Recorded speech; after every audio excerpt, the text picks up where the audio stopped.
Are you a brewhead? I'm a brewhead. Are you a brewhead? I'm a brewhead. Y'all are brewheads? Yeah, we brewheads. So pour a glass of craft beer, we can do this. Yeah. What's good, y'all? This is Cee Certified Brewhead. Welcome to episode 118 of Beer Not the Podcast Adjunct series. We're in the building. First interview of 2023 tonight, guys. So that is going to be fun. We had a bunch of episodes this year where we talked about kind of the future, the past, and the present of craft beer in Canada and Ontario, I guess, and beyond. And now we're getting balls deep, as that is a nice segue into the sponsor here. Into the interview side of things. So, of course, as always, the episode tonight is brought to you by our good friends at Manscaped. And this is a brand new product we have tonight, guys.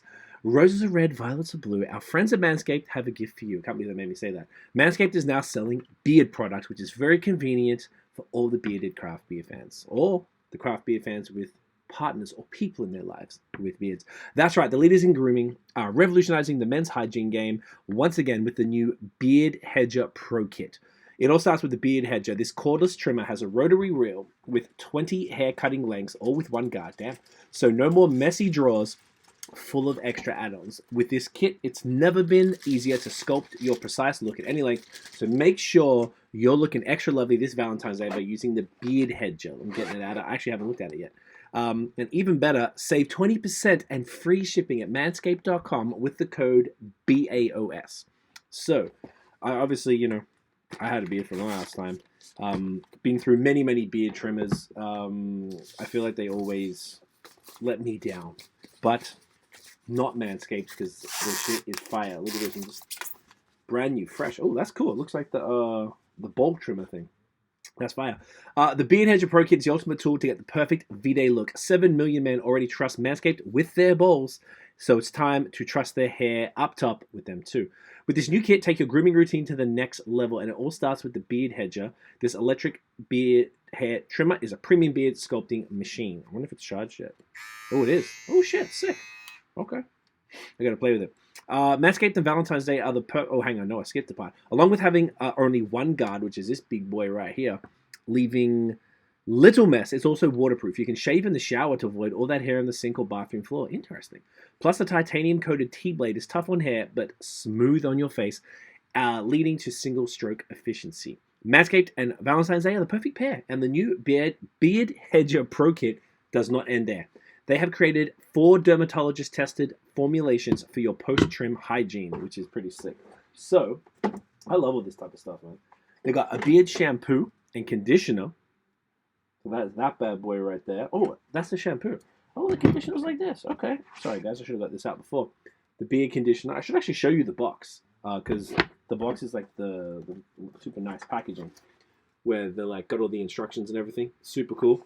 You need to remember all your hair is different. Beard hair is more coarse and easy to damage than the hair on your head. That's why the kit has made shampoo and conditioner specially designed to moisturize, reduce ingrown hairs, replace natural oils, and promote beard health, which is sick. Next, the kit has Manscaped beard oil, and this is something I haven't used beard oil in a little bit because I ran out, and I actually been looking for some. So this is exciting. Where are we at? No one wants a guy whose beard is brittle and dry. The oil relieves dryness both on the beard and the skin beneath while adding a little shimmer and shine, making him look extra fine. I like that. Cap off the kit with the beard balm, which would be this stuff. Oh, beard balm is cool. I've been using this. I've used this in the past too. It's pretty fire. There we go. Look at that. Yeah. Is it sideways? Yeah, that's the one. A pomade that shapes, styles, moisturizes, and tames for a sculpted look. The Beard Hedger Pro Kit also comes with 3 free gifts: a beard brush, which is this thing right here, which is pretty cool, a comb and scissors to ensure you have all the tools for a perfect beard. Fucking hell, I should have got this open earlier. You know what? This is how raw it is. Oh, cool. I didn't know this works on beard like that. It looks like a shoe brush. Sick.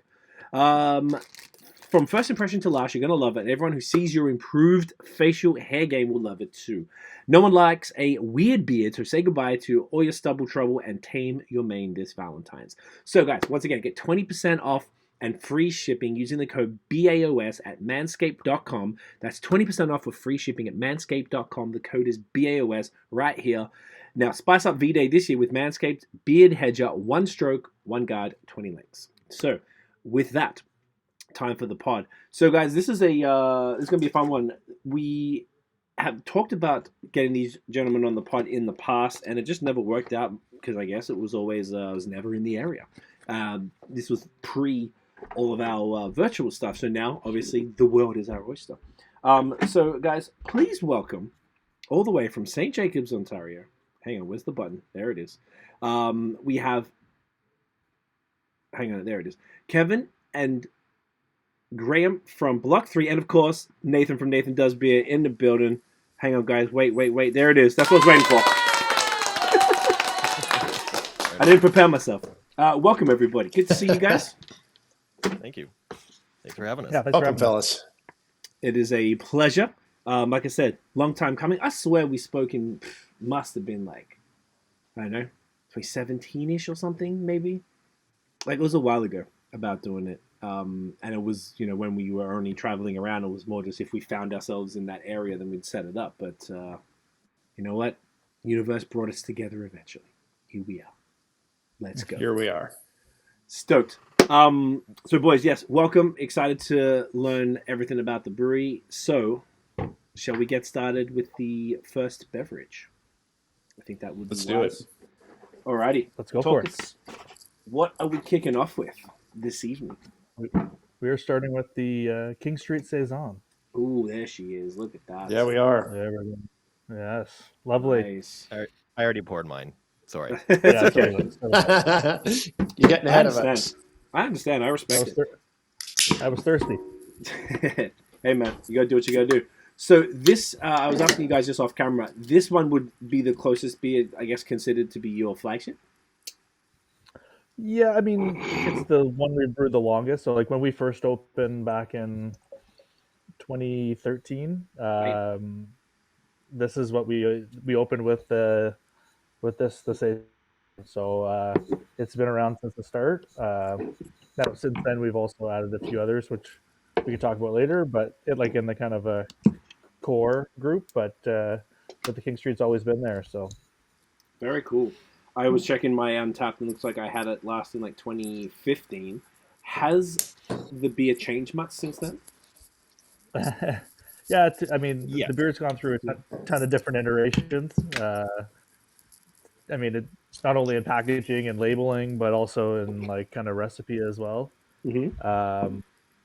I mean, I'll probably let Kevin talk a little bit more about some of the changes in there, but Perfect. Yeah. Absolutely. The recipe's changed a little bit.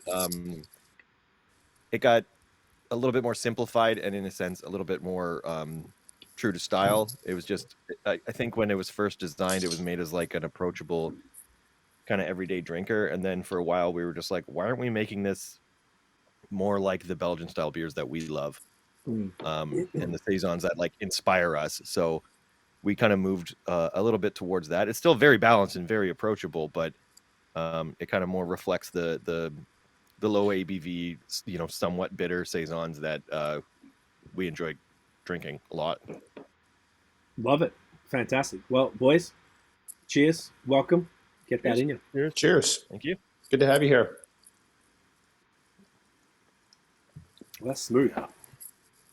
I don't really have Belgian beers too much these days myself, so it's always like, I know I've found myself sort of more curious about them more lately, trying to sort of just delve back into some things that maybe I drank a lot more back in the day. So this is a super interesting one. Being that it's 4.6, is that around the standard range for that, or is this in like my immediate sort of reaction to this is like this is on the lighter side of the scale of this kind of style, or am I off there and this is basically what most things are? I'd say like historically, this would probably be more accurate to what you would have drank. Just because the history of like having a farmhouse beer that you would drink while you're working and that kind of thing, right? They weren't crushing 8-9% heavily spiced. Saison became kind of a catch-all for a lot of breweries, right? And it just kind of became like a throw Belgian yeast at it and whatever crazy combination of adjuncts you can come up with. And I think this is more true to historically what you would have had. Now that's not to say that it's exactly like that, but we were inspired by things like DuPont, Terrace Bulba, stuff like that. Yeah, That so if makes you look sense. at those two, like DuPont's probably on the higher end, and Terrace Bulba would be kind of in this 4.5% range as well. So Okay. And it's marketed as a Belgian blonde. So I didn't, to be honest, I saw Belgian blonde on the can and didn't put two and two together. I didn't see the saison underneath it. Is there a, which is just me being lazy, but is there a? Because I thought, once again, I'm relearning the Belgian stuff. A Belgian blonde and a saison, are they always a synonym, or can they be different beers? Because I'm thinking a Belgian blonde is basically like a lager with Belgian yeast, or a blonde ale with Belgian yeast. yeah, so to be honest, like the Belgian, uh, we get a lot like tourists through the brewery. So instead of constantly explaining what a saison is, we put the blonde on there to kind of, it's Make word it easy. recognition. They see blonde, and it's like, oh, okay, I know that word, Yeah. right? And whereas like saison can be, they're like, oh, saison, what's that? It's that, like, it's kind of, if you're not a craft beer fan, or you don't know, like, it can be kind of scary and intimidating. So you might not pick up the beer. And to be honest, like, we did notice, like, once we changed it to put the Belgian blonde on there, we did notice like a kind of uptick in the beer, actually. So That's fascinating. Interesting. Yeah, I Yeah. mean, I guess that makes sense because it is extremely approachable. And just to talk about the beer itself, maybe I'd like to hear a bit more about it. So I mean, like, the nose is really bright, super fruity, and it's great. Yeah, Talk us through the beer, man. Like, in detail. Like, I want to hear so about it. yeah, just recipe wise, it's basically just Pilsner malt and some wheat, and we use escarpment, old world saison yeast. Mhm. We use all escarpment yeast because they're Local. 25 minutes away from us. Yeah. And then pretty simple hopping rate. It's just we use nugget for bittering, and then saws for aroma hops, and it does have like a pretty decent aroma charge. Yeah. Surely And this can be a 2-week beer fermentation wise if I want it to be. We ferment it somewhat hot, but usually we like to give it 3 or 4. In the summer, sometimes that's hard, but yeah, just give it a little time for the flavors to kind of meld together. And yeah, it's very, Okay. very, very approachable. Yeah. I find some breweries will make a beer and it comes out a little phenolic, and then we're like, oh, that's our Belgian beer, which is one of those things that I hate. I don't like taking those kind of shortcuts. So Yeah. like, while this is phenolic in the sense that it has phenols, it's not phenolic in the sense that it smells like Band-Aids or burnt rubber. So Right. Yeah. And I And like it's also Yo, go on. Sorry, Gary. yeah, I was gonna say, it's also something that like someone who, and I don't, the other thing with Belgian blonde, so a lot of people would, you'll come in and say, hey, what, like, Stella, right? So like that's what they know as Belgian. And so That's a good like, point. this is obviously got a lot more flavor than that, but it's not going to be something that's like they're totally thrown off by if they have it. Yeah, I can see that.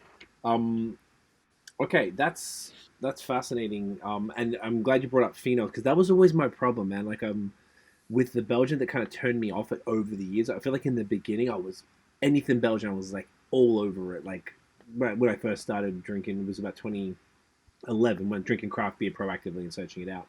And the Belgians were the most interesting beers, I think, by far available for the most part of the time. Everything about it, there was so many different styles, and they all tasted sort of different.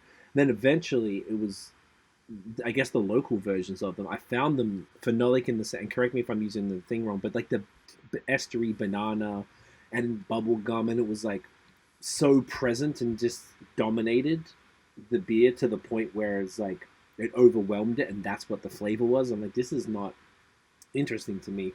Where something like this, it's soft. It's like, it's sort of delicate and complex. Like, obviously, this is a recipe, like you just said, Graham, you've been doing since you opened 10 years ago coming up, and I imagine then. And that's something that you've been able to tweak and work with over the years to create this sort of really approachable beer. And this is really damn good. Like, I'm super impressed. thank you. And like I said, I hadn't had it for a number of years, but I think when I first saw it, I would have been excited to get it. and then these days, I feel like Belgian beers at maybe the mid 20 teens were like still popping and people were still going hard until Haze kind of kicked in around 2016, 2017, and that kind of wiped everything off anyone's radar. So I just think this is a great example of the style. This is fantastic. It's a super approachable. I can see why that this would be the flagship. It's great stuff, guys. Yeah, this actually just won. Like, we don't generally enter like beer comps, but we entered the Canada Beer Cup with this, and they won a gold medal a couple months ago. So yeah, congrats. I remember when they were starting the brewery, because I wasn't working there since day one, but I remember hearing like, you're going to start with a 4.5% alcohol saison. Like, that's a horrible idea.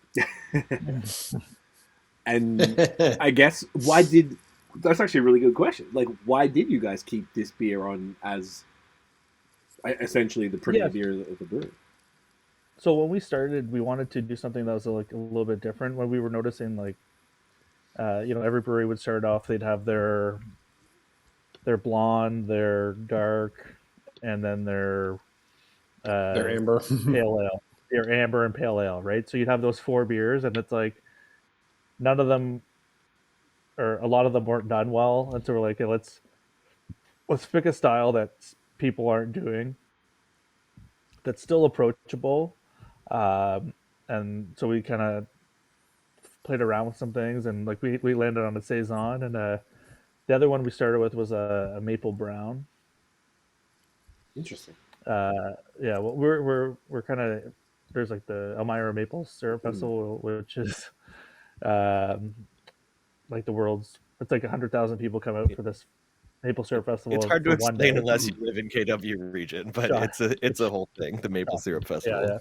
When is that? So yeah, that's usually in the spring. So that would make sense. Yeah, we only do that the sugar, or it's called Sugar Bush. We only do that once a year now. So okay, I feel like, first of all, brown ales are underrated, and Nate and I have had a few of those on the pod in the last maybe 6 months, and like, I really like brown ales again. Like genuinely, like, stoked to see a brown ale now, which is, as long as you don't tell me you like black IPAs, then we're fine. But not too much.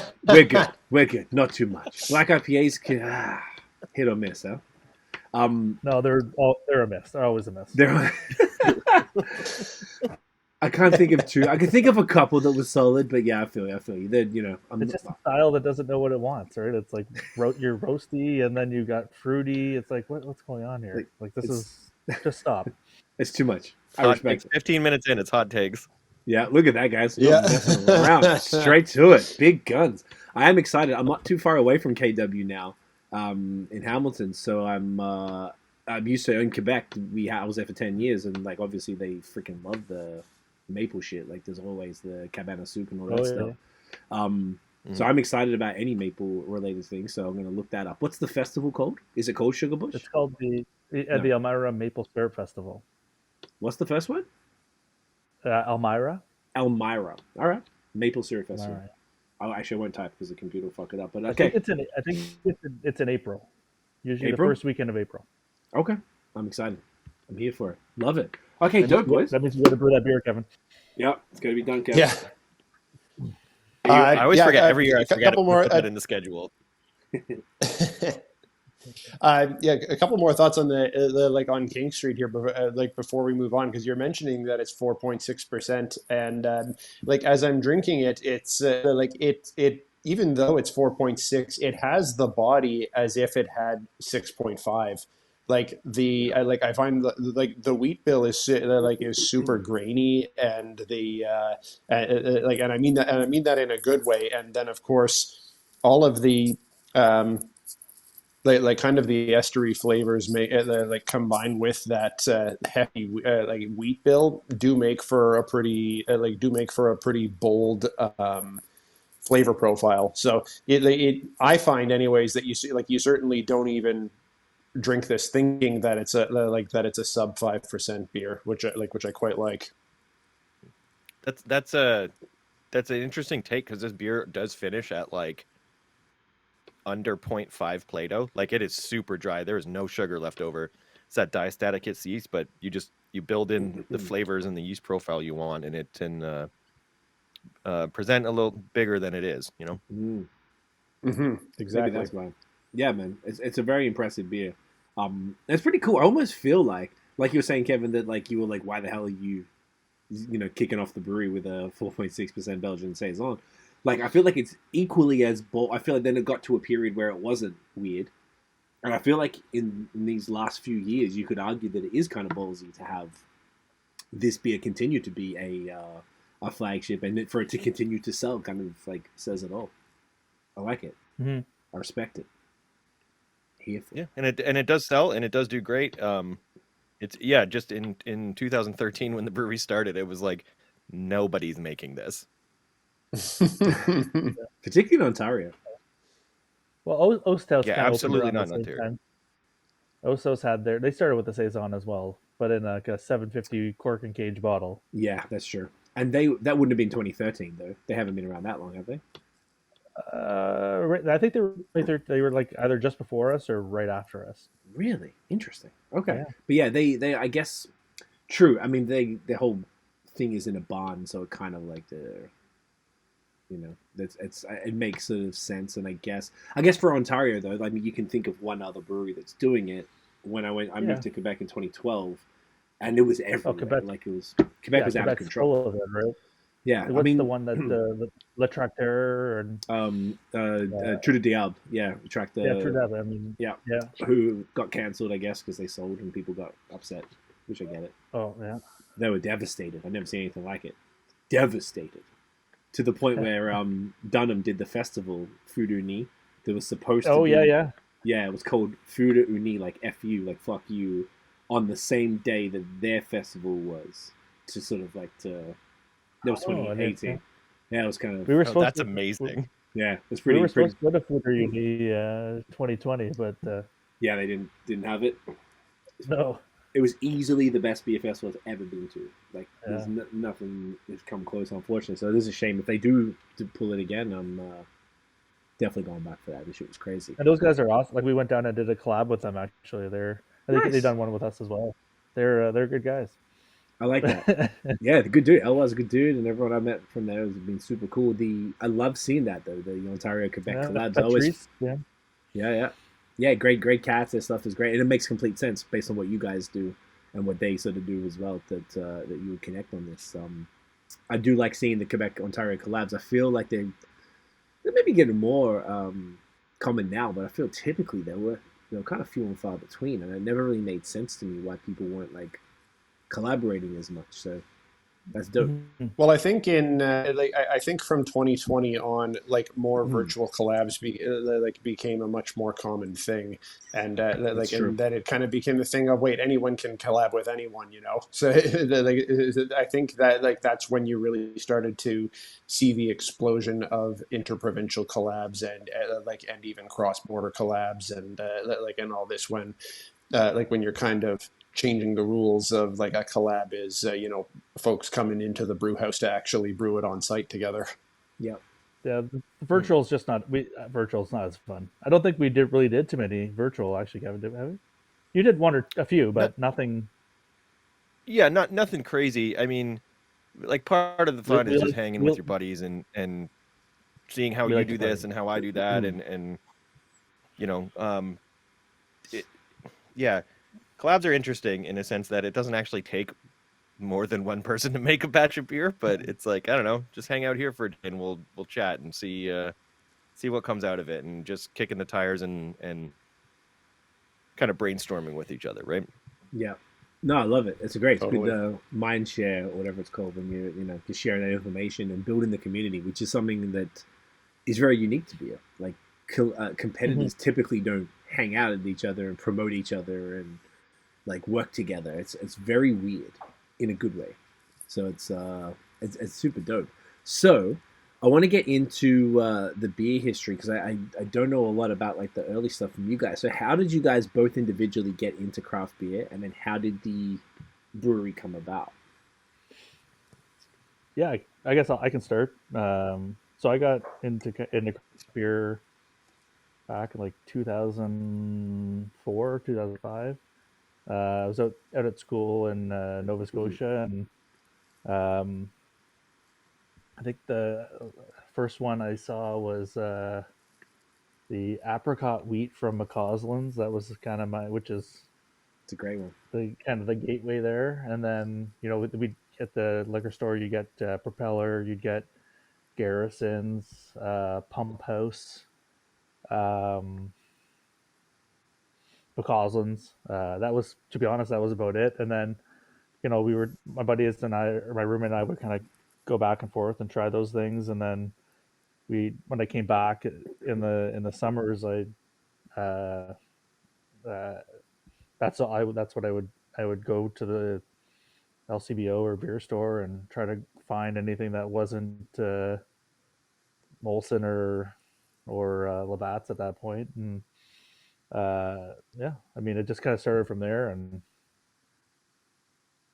now it's spiraled out of control. To say the least. Then to carry that on, Kevin, how did you get into beer? And then let's go into like how the brewery kind of came about. Yeah. Okay.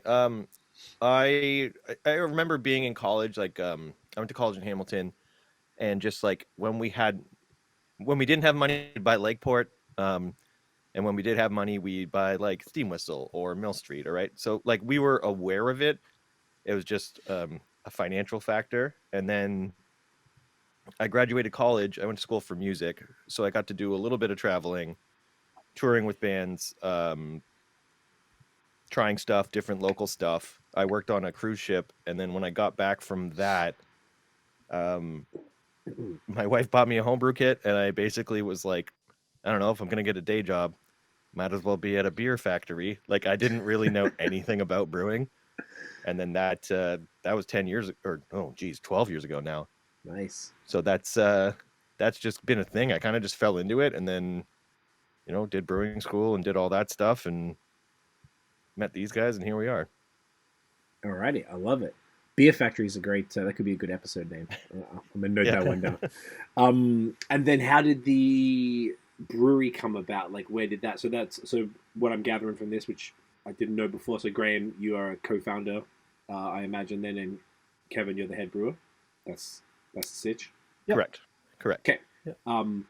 Talk us through, Graham. How did the brewery come about, man?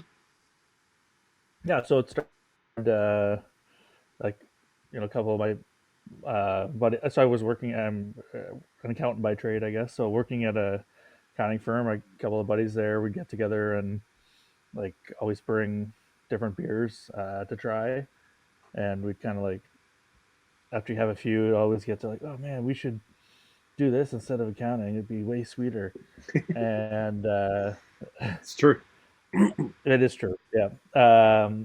So it just happens that one of the guys there, his cousin's like best friend was a brewer at Wellington. So you're like, oh, like bring him out one time, and you can bring some beers and buy. So he came out. We started talking. He's like, oh yeah, I've always been wanting to do my own thing, and so we're like, oh sweet, like we could kind of start brewing in the garage and see if it maybe do up a business plan. And I think we did a few batches and kind of just dicked around on like a business plan, and we went like it was a month later, and we kind of just reached out. We're like, oh, like where would a good spot be? And St. Jacobs, we thought, like it's kind of touristy, but it's close to KW. And so we called the township up, and they're like, oh yeah, we've got a. They hooked us up with the landlord, and they're like, yeah, here's a good spot. And we're like, oh Jesus, okay, this are we actually doing this? And then so we pulled the trigger, and then I guess the rest is history. So And that was 2013. 2013, yeah. So I think we went from business plan to open in like less than 6 months. Damn, that's pretty fast. Whoa, that's really fast. I guess there was no delays with construction or equipment, any of the usual things that brewers kind of get hit with. I mean, we did have like, I mean, we did have some like we were hoping to be open in 4, but and there's always delays with that kind of stuff, but Of course. yeah. But we did all the construction, all of it ourselves. So, I mean, a lot of it was Brian. Like he original brewer, and he's one of the founders as well. But he was, and that's kind of how we met Kevin too. He was working at Wellington, and so he was the buddy, and he came over and quit his job there, and he happened to know a lot about construction as well. So he did a lot of the work inside, and brewed for the first 3 years, Kevin. It was like 2.5. He kind of kept asking me to come work. Like, so me and Brian worked together for a couple years at Wellington, and then he kept asking me to come over, and the timing never worked. I was either doing brewing school or like I just got a raise or something, and I felt bad. And finally ended up wooing me over, and I think that was March of 2016. So 2.5 years in. Yeah. Right, but you were sort of somewhat involved from the beginning, as far as like, even if it's not we'd known each other for quite a long time, and like I remember going to the building and seeing just like this shell with all these like trench drains dug out that weren't even backfilled in yet, and I didn't know that like Graham himself had actually dug those out and shoveled all the cement outside stuff. Wow. It sucked. Construction is not fun. I don't know why people do that shit. No. Okay, that's dope. I mean, 2013 was an interesting time to open a brewery in Ontario or anywhere. I'm just trying to think back on what was really happening then. Like, what was the landscape like? I think like if like in our area we were probably, besides like Grand River was around, F&M was around, or sorry, Stonehammer, Welly was around. If you want to include Waterloo, they were around. But then that was pretty much it in from us to Toronto and towards London, right? Like Fork River just opened up right before us. But I mean, actually, you can even take it down to winter. It's like 6 months older. Yeah, they were April 2020. Yeah, so like there was probably, when we opened, maybe like 60 breweries, not even. Damn. And what is it now? And now 250? that's 250, 300. Damn. And like Bone Shaker would have been super hot. Mad Tom. Yeah. Yep. Yeah. I'm trying to think. Flying Monkeys would Beyond have the been Pale. super hot. Yeah. Yeah, Beyond the Pale. Beyond the Pale had just opened. I remember that. Like I remember my brother and sister-in-law live in Ottawa. They opened like a couple weeks before us, so we were down there visiting. Right. And stopped in. That's when they were in that like brewing on a hilarious kettle. Yeah, the tiny spot. I heard about that one. The tiny spot that was just basically that one bench counter with with two stools in front of it. Yeah.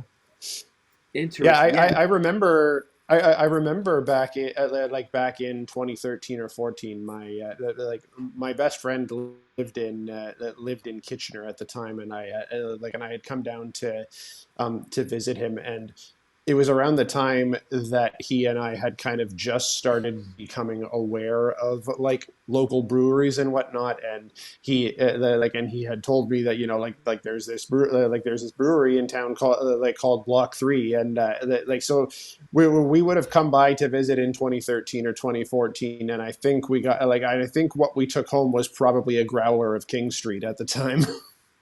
Yeah. Awesome. I mean, for the first like 3 years, there was a lot of growlers that kind of moved in and out of that place. I think I did the math one time, and it's like I think we've got over like 10,000 growlers out in the wild. Jesus. Wow. So, yeah. That's pretty cool. That's a lot of branding right there. Yeah. I mean, they were like for that time, right? Like they were great, and you're as a customer, you're paying for the packaging once, and you can.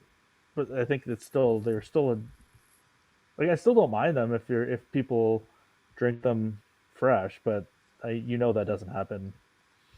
I would by far buy 4 cans instead of one growler. 100%. Yeah. No question. Oh yeah, It's any like- day Yeah, of the for- week, yeah. Me too, and that's Yeah. actually one of my pet peeves is when you go into a place and it's like the the growlers priced more than the 4 equivalent cans. And you're like, dude, come on. Come on, man. Think about it. I feel like growler people are like growler people. Like Yeah. I have a friend in Vancouver, like a British dude, and he's a growler guy. Like he'll go out and he'll just be getting growlers from places and stuff. And I always I don't know, I kind of find it hilarious. Like He's still a growler guy in January 2023. I'll double check on that, but last I spoke to him, he would go to breweries. He's like in that East Van district where there's like a trillion breweries in this real small sort of space. So I think it's not a big deal for him to just pop out and like fill it up type of thing, or fill a few of them up. He was the last person I could think of to do it, so I always just kind of, I know it's kind of like cute, I guess, or funny.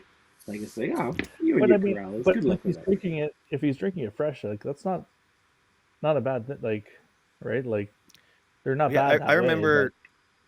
I remember when Barn Cat first opened, they were telling me that that they only did growlers, right? There was no cans, there was no bottles to go, so it For was the only longest growlers. time. So people would come in and they would buy a growler, and then they would pour it into like a Dasani bottle or whatever, like a water bottle, and then mail that to their buddy in Sudbury or whatever. Like that's horrible. Oh, that's awful. That's Yeah, that's awful. pretty There's no way that tasted good. Like no chance. I remember that's why I never got to try any of their stuff forever, because they only did growlers. And like, I mean, you can ship them. I think Nate used to get a friend ship you growlers, right, from them back in the day. There were Bad Chatter was my hookup, and there was a couple of times that he actually shipped me growlers. That guy was wild. Yeah, that's wild. Yeah. That is a lot. Growlers. So that's a good friend. That's a good friend right there. Right? Oh yeah. Chad's a good dude. That's what you're gonna need. And on the flip side of growlers, let's crack open a can. What? Let's do it. Oh, Hollinger Graham's Helles. way ahead of us. I love to see it. I just poured it, baby. Look how quick I am. Look at that. Graham is just dictating the show. I love this. That's what I want to see.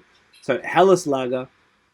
So arguably, would it be fair to say that if you were to describe what Block 3 is best known for, it would be Belgian beers and lagers and pilsners? Is that fair? Yeah, I'd probably say that right now. Okay. Yeah. For beer styles for sure. We were kind of known as like the sour beer people for a little while, but that's like such a small part of our production, even when at its height. It's just not a lot of people were doing like barrel-aged sour stuff, so we kind of got known for being those guys. Gotcha. As opposed to that. Yeah, Okay. you guys were definitely doing that like ahead of the small pony days. It was one of that was one of those cases of when you had like those big 750 ml things of like the apricot sour that was like the wicked tongue scraper, like super sour. I will 100% go on record saying that our first sour beers were aggressively sour. Yep, that's for sure. Yeah, we didn't quite know how to dial that back in at the time, but we got it kind of locked in now. I like that though. I always thought of you guys as the Belgian dudes, so I like that. That I guess everyone sort of has a perception of a brewery. I think it's kind of interesting that that's sort of what they. Yeah, I mean, for a while there we were, right? And we do still brew some Belgians. Like, well, we have the King Street, obviously, and then throughout the winter, like the warmer months, we'll do like a big run on Belgians. But we have the Helles, so the Hollinger here full time. And then we probably do more lagers actually than we do Belgian, but I think that perception that we are Belgian by volume, absolutely we sell more Helles. Yeah. Okay, that's very cool though. I guess like you said, it's like probably just that perception of it, and it almost might be because it's rarer to find a brewery that kind of does a lot of Belgian beers, so maybe it's easier to be like block 3 of the Belgian guys, even if you do 4 of them and then 25 lagers. Like, they're the Belgian guys. Yeah. Right. Which is fair. And I often talk about this with our staff too. Is they're like, oh, the Belgian quad is moving great, and I'm like, that's because you remember like the 6 you poured on your shift. You don't remember the 25 Helles that you poured. That's a really good point. Seriously. I want to put this in my face. Boys, cheers. Get that in. Cheers, guys. There we go. Cheers. Delicious. Grambo, you want to talk a little bit about why we called it Hollinger? Please. Yeah, sure. Yeah. Yes, please. So with the kind of the idea behind this beer was we back, I think, 2018, 2019, we bought a building down the street that had a large like outdoor patio, and it was like a retail shop inside. So we'd been eyeing this patio up for like 2 years. Kind of like we kept thinking it was like a little hidden gem. So we finally went in on it, and so we renamed it the Village Beer Garden. So we kind of went after like a European style outdoor beer garden, and then so we're like, okay, when I think beer garden, I think Stein, I think Helles, and that's kind of where this beer came from. So the naming is actually the original family home. It's the original family home of the Hollinger family. So the house actually predates Confederation. Wow. It's super cool old house. And then so the Hollinger family is actually kind of the precursor to Home Hardware, which is based out of St. Jacobs. No shit. Interesting. Yeah. That's very cool. And I noticed as well, Yep. the Vienna lager is called the Village, which is also tied into the European style patio you got going on there too, I imagine. Yeah, of course. Yep. And then we're in the village of St. Jacobs. So Gotcha. That's awesome. I love it, dude. This is fantastic. Yeah, this talk is us, really talk good. us through the beer. Like, this is beautiful, man. And I know it's going to warm up. I got mine pretty cold still, but talk to us. Talk us through it. Recipe wise, it's just Pilsner malt and a little dextrin malt. Again, nugget for bittering. We use that for most things, and then some saws. I purposely gave this a little more bittering than maybe you might find in other examples, because I find that like a little bit refreshing. Mm-hmm. I thought when we made the first batch, I actually was like, I don't know, man, maybe I should like knock this back a bit, but like, I think it gives it a little bit of a bite. And it just makes it like, it makes you want to have another sip of it, basically. And typical lager ferment, start cold, rise up to your little rest, chill it down, let it lager for 3-4 weeks. And yeah, this is by far our best seller, I would say, and it's definitely a favorite amongst the staff, which is always nice to see. Oh, I can see why. Yeah. Yeah, man, this is Yeah, fantastic. I can definitely I can definitely taste it. Like as you say, it's a little more bitter than you might find in in most Helles, and I find it a touch drier than you typically find as well. A little more crisp, a little more refreshing, like you said, and that bite is it's really, really nice. This is. I'm loving how dry it's coming off. It's still got a touch of residual sweetness, as you would expect from a Helles, but like how it dries out on the finish there is just lovely. Right, and you can taste all the elements. You can taste hops. You can taste the floralness. You still get that like hay-like kind of maltiness. Yeah, I'm really happy with this beer. I'm really proud of this one. This is fantastic. So would you say that this is this like while it's the biggest seller, is it kind of like the equal flagship with King Street? For sure. Yeah. Yeah. Yeah, I mean, this is for us probably kind of taken over. This is like if we're going, kind of in order, this would just be the top. King Street would probably be second. Yeah. Or Village. So yeah, I haven't ran the numbers from last year, but yeah. Yeah. Okay, that makes sense though. I mean, this is like, I feel like lagers have enjoyed bit of a renaissance, I would say, over the last, I don't know, what, 3 years? Yeah, I mean, I was going to Maybe? mention this when we were kind of talking about the landscape back in 2013 there, right? So, I mean, there wasn't really craft lager out there. I Nope. think like That's the true. lagers were dominated by the big guys, and I mean, Europe. the reason for that is because, as a small brewer, your biggest pinch point is tank time, Mm. right? So an ale Yeah, you can flip around in 2 weeks, whereas a lager you're 6+ weeks, right? So, Yeah.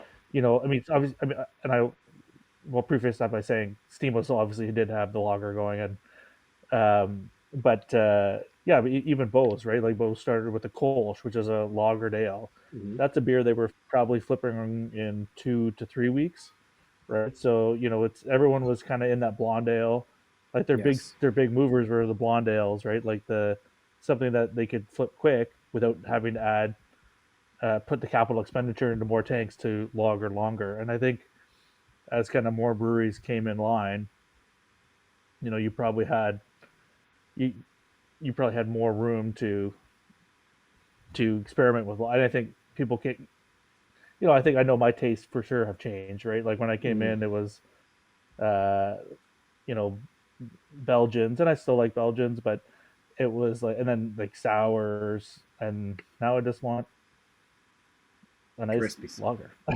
Yeah. Crispies, yeah. Yeah, all day. I And then found... once Yeah, you, go on, go. I was gonna say once you have it set up, like now that we have a pipeline set up for it, Yeah. it's actually pretty easy to stay on top of the fermentation and production planning of this, because it's just like, okay, we just have 3 tanks, and one of them or 3 of them are always full of different levels of fermenting, lagering, ready to package. That's good. Helles. Nice. But yeah, at the beginning it was like, oh my god, what am I going to do with this tank for 6 weeks? Like, this is going to ruin us financially. Yeah. I can And see that's, that. yeah, I mean, Keep going, Gray. Sorry, dude. yeah, I mean, it was probably also like a lot of, even back in early days, like, tanks came down in cost too, right? So you get more tanks, you get cheaper tanks because they're coming from China versus Like or buying Vancouver. direct from China instead of buying from someone who's, the middleman who's bringing from China and marketing it as not. But yeah, like there's just that that way of I think as costs came down on tanks and equipment, and people were able to kind of brew those beers, and I think it's good. It's been good for craft beer that's happened. So Most definitely. I remember... I'm trying to think where I noticed lagers coming back, because same as you guys, like back in the day, it was like the European lagers or like the domestic big guys.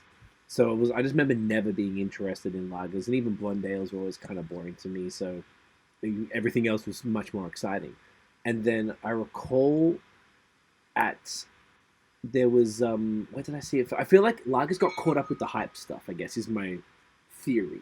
So like lagers got lumped in with the breweries that were doing like all the haze and this is, I guess, pre-smoothie sours even, and like the big pastries or the big stouts and stuff. They were kind of in that realm, and I think it was just because that's what the brewers wanted. And they were doing this is even before Lucas were everywhere, like the 3-step slow pour type of thing. I remember having that at what's that sick beer bar in Brooklyn? Starts with T. Fuck, I have a blank. It's got like Never the little been. O. It's Wouldn't got the next to the little O. Yeah, in it. It'll come to me. But I remember having Is one it just there. like TOL, like toll? That's a good one. That is a brewery from Europe who do some pretty cool, Yeah. interesting stuff. Toast. Oh yeah. Toast. Taurus. And they had a Suarez family lager. This must have been 2018. And they did the 3-step thing. I was like, huh. I only had a lager because we were filming a vlog and we were going to like 6 different breweries, and I was like beered out. I'm like, well, I have to have something. Just give me a lager. Like, that's chill.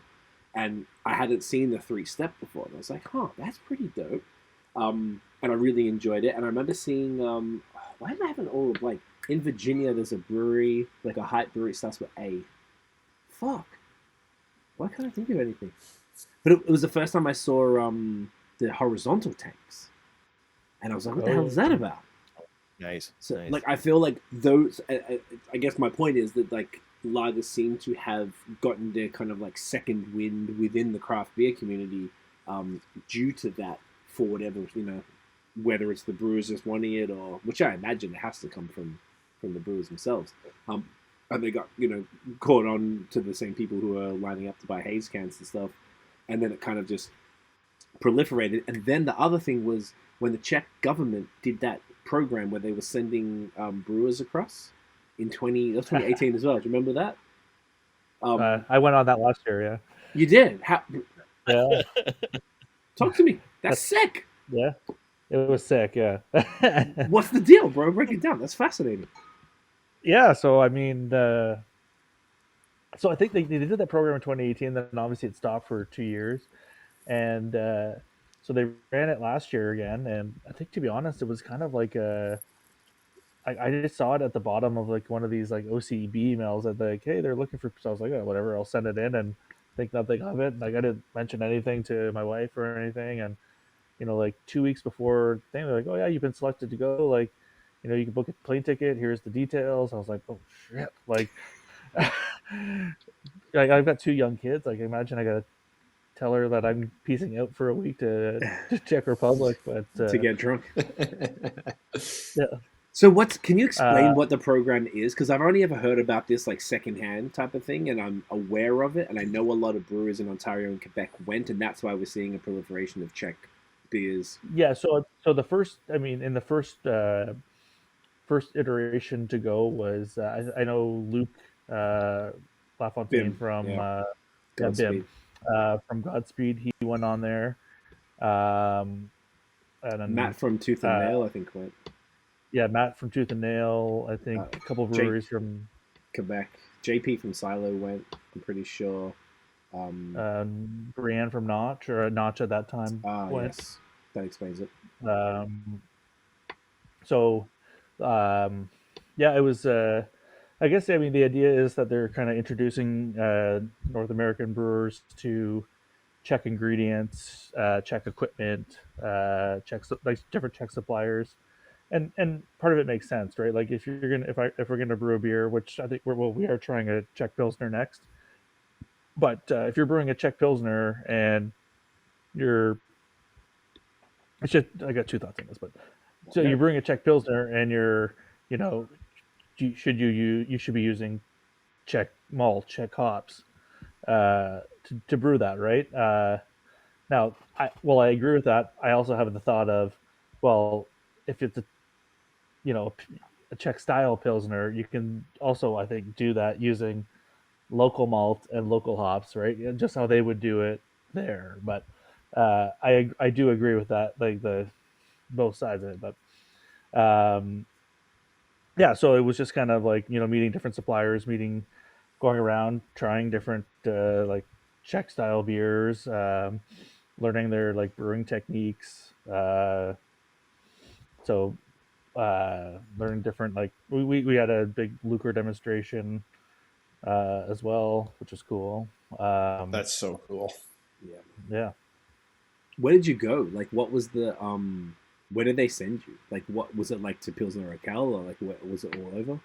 So yeah, we started the first day, or first couple of days where we stayed in Prague and just went around there.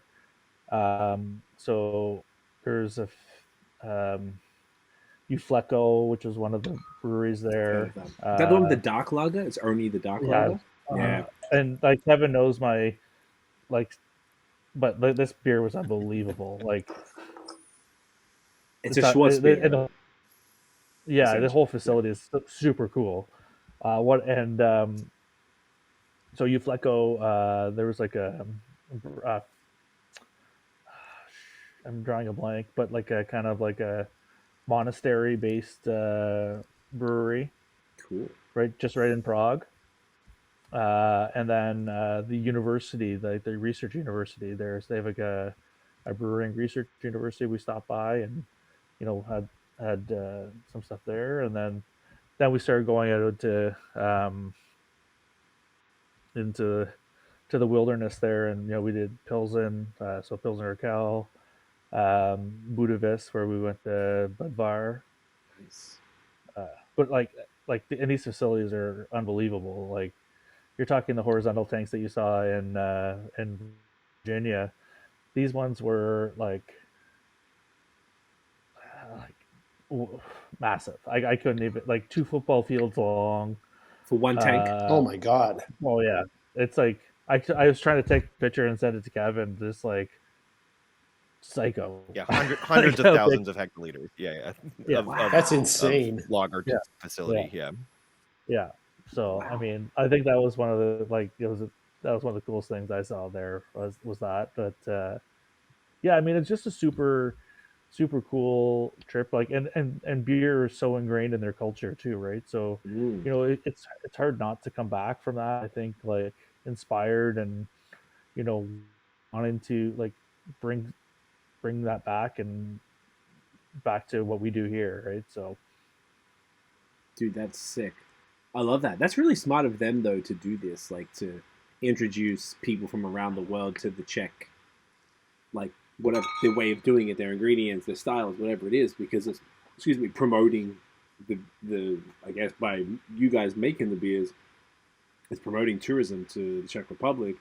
Like, I want to go so bad because of all of this now. And you just describing it, I'm like, get the fuck out of here. And even like I've said the stuff with the Kellers and with the the underground thing with all the barrels and shit. Like, yeah, I mean, it's, well, actually, so like I know Bim he actually, just before we went on ours, he was at Pilsner Kel, and he had the Coopers there make him a barrel. So he's got that. He just got it in like a couple weeks ago, or a couple months ago. So he's got a like a barrel that he's aging lager in, made in Pilsen.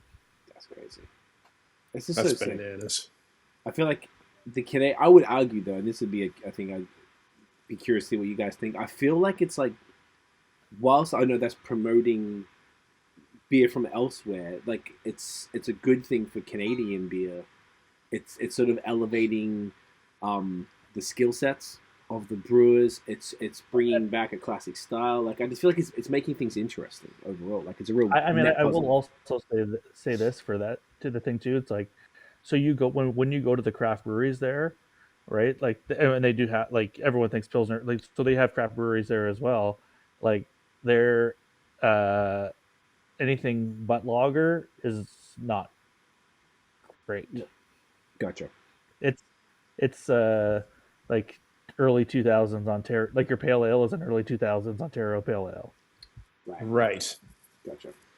I mean, that adds Yeah. up. So It I just mean, it just doesn't it probably just doesn't quite have the same like the same the same level of expertise as the lagers do in the culture there. no, I mean, like, if you're a brewer there, you're going to, like, you go to vocational, like, high school, right? So at high school, you're going to a brewing school.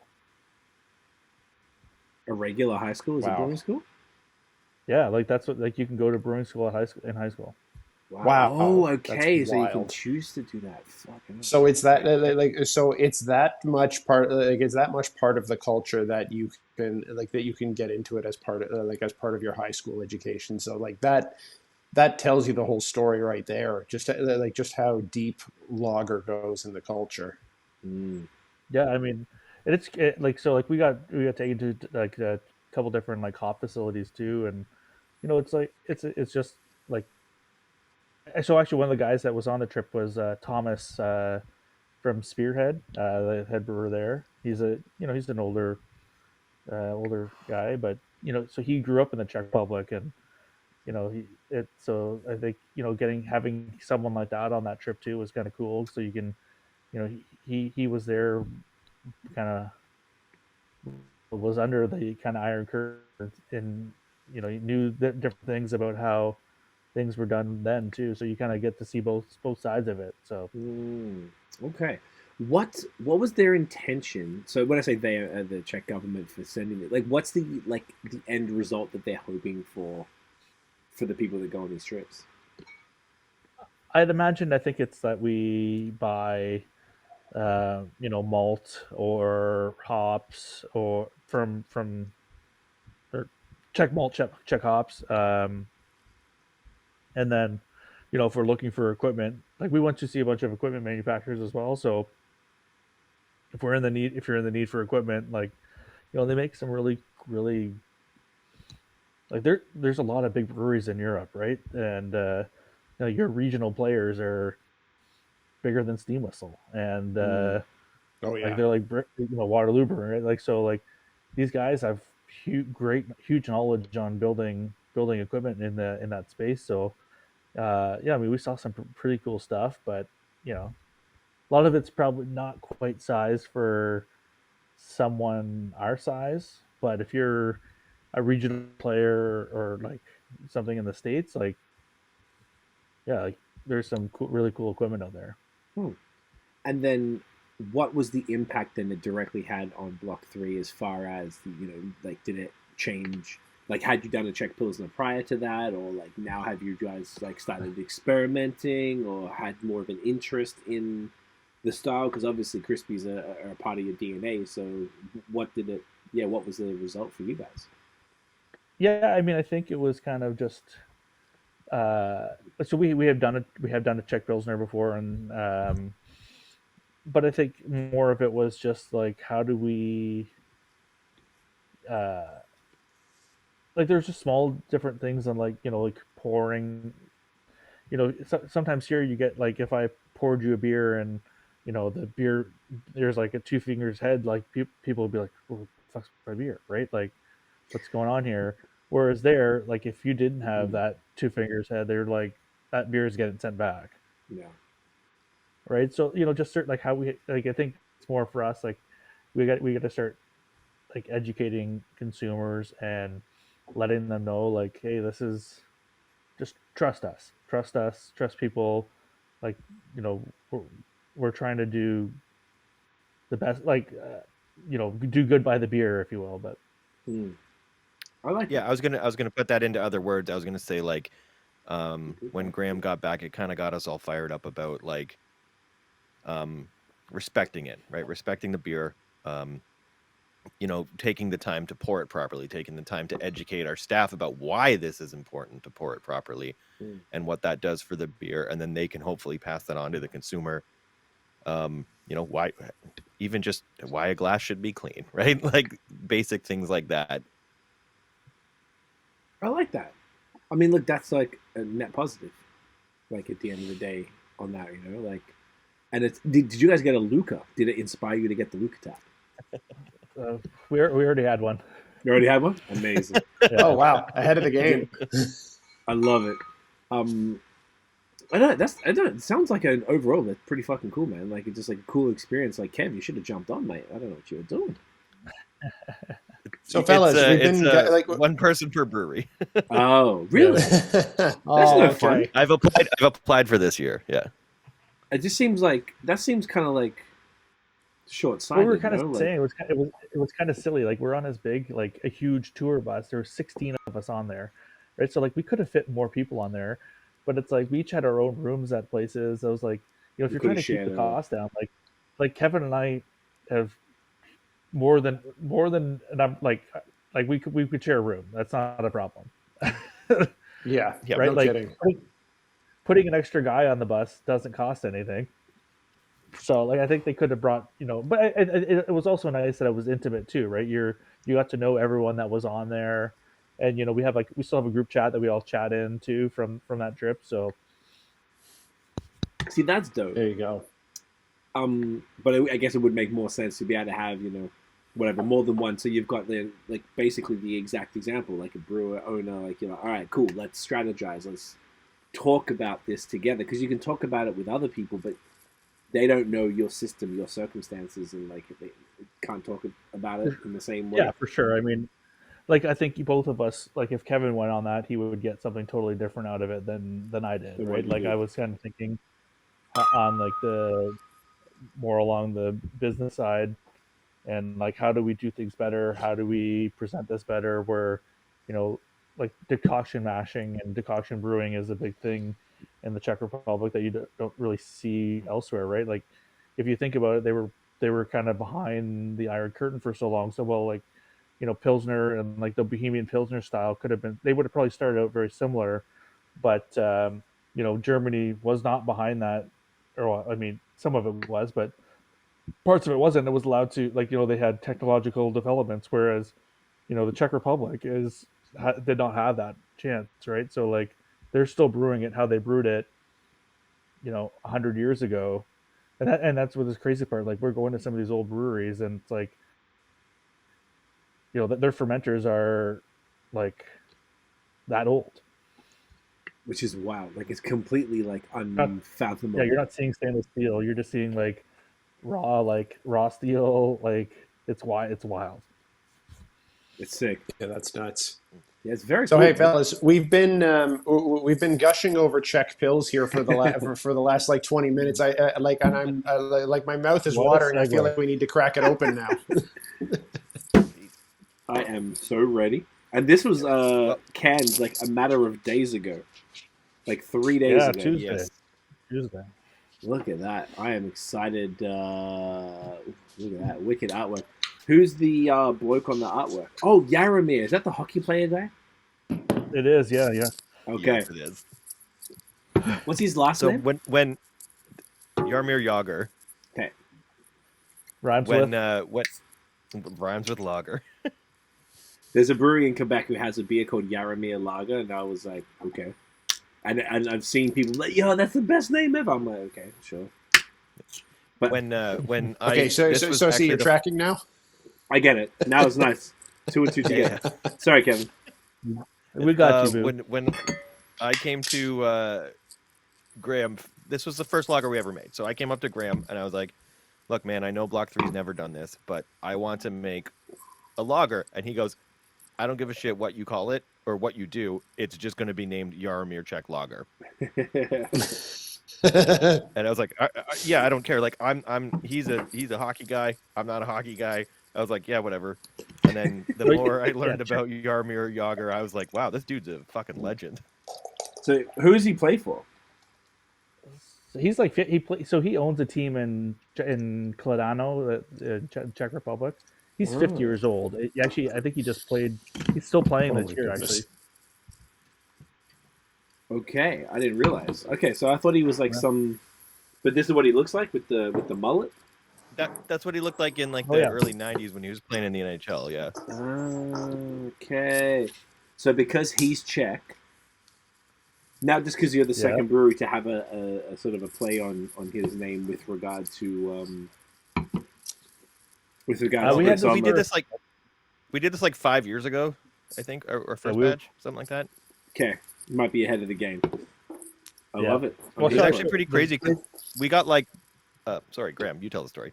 yeah. So we got like international press when this came out. So like I remember it came out on like a Thursday or Friday, and I come home and like cut my grass and my like phone's like blowing up, and I'm like, fuck, what's going on here? And so I'm getting phone calls from like TSN, Sportsnet, I get ESPN, and I'm like, and they're all asking me like about this beer, and so we got like articles on those sites there, and I was like, I hang up and I was like, oh fuck, we're gonna get sued. You could get verified on Instagram And- with those articles, by the way. Yeah, so it was like, I was like, oh shit, like what? And so it just so happened that he was playing, I think, like a week later in Toronto, and unbeknownst to me, but like one of the guys went down and he was doing some like autograph signing, so brought him a 6-pack. He's like, oh yeah, I heard about this, and brought him a label to sign. So I actually have a signed label downstairs at my house here. That's sick. Yeah. Did you frame it or anything? Yeah, it's framed. It's all done up. It's got like the authentication and everything. So, like I Nice. thought about bringing it to the brewery, but I know that would disappear so fast. So, Yeah, probably smart. We had to pay for that, so happy birthday, Graham. Yeah. yes. He's like, yeah, that's a gift right But there. yeah, so yeah, I mean, then nothing. So obviously, nothing happened with that. So, like, no lawsuit ever came of it.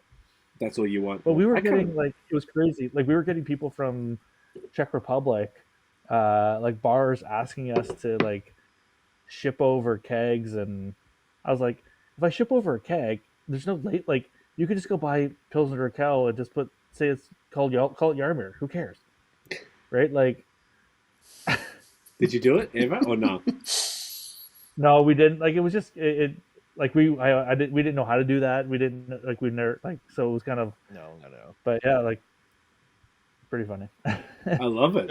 I think he was playing for Florida at the time, and like home consumers in Florida were like, "Can you send me a 20-liter keg?" And we're like, that's got to be illegal for some reason. Yeah. No, it is for sure. It can be done. Let me just tell you, but it's illegal. Yes, we wouldn't participate in that. And cheers. Cheers. To Hawkwood. Cheers. Oh yeah, it's so different to the Helles. Yeah. Man. Talk us through this one. This is delicious. My God. This is absolutely one we look forward to every year. It's got a little more. It definitely got a little more body. Again, it's like mostly Pilsner malt, a little bit of wheat, just a way heavier charge of saws, and we use saws for bittering, which I find that like low alpha hops provide a different type of bittering than maybe a higher alpha hop. Probably just because there's more like vegetal matter in there. And then this one actually does get dry hopped with saws. Wow. So I that just kind of freshens up the aroma a little bit, gives it that little perfumey thing. I know this is definitely a favorite of everyone at the brewery and most of our customers. So yeah, it's like you know that like that one like photo that's out there that always gets changed where that guy's looking back at he's got his girlfriend on the arm and yeah. So like that's when this beer comes out, like that's all the other beers, and we're just like, yeah, give me that urine. Absolutely, this is all that matters. Yeah. Oh, this is spectacular. Yeah, you weren't kidding on the aroma. As I was pouring, I was getting a huge whiff of that, and like that is really, really nice. Yeah, and it's not a massive dry hop, but it absolutely makes a difference. Yeah, it's definitely.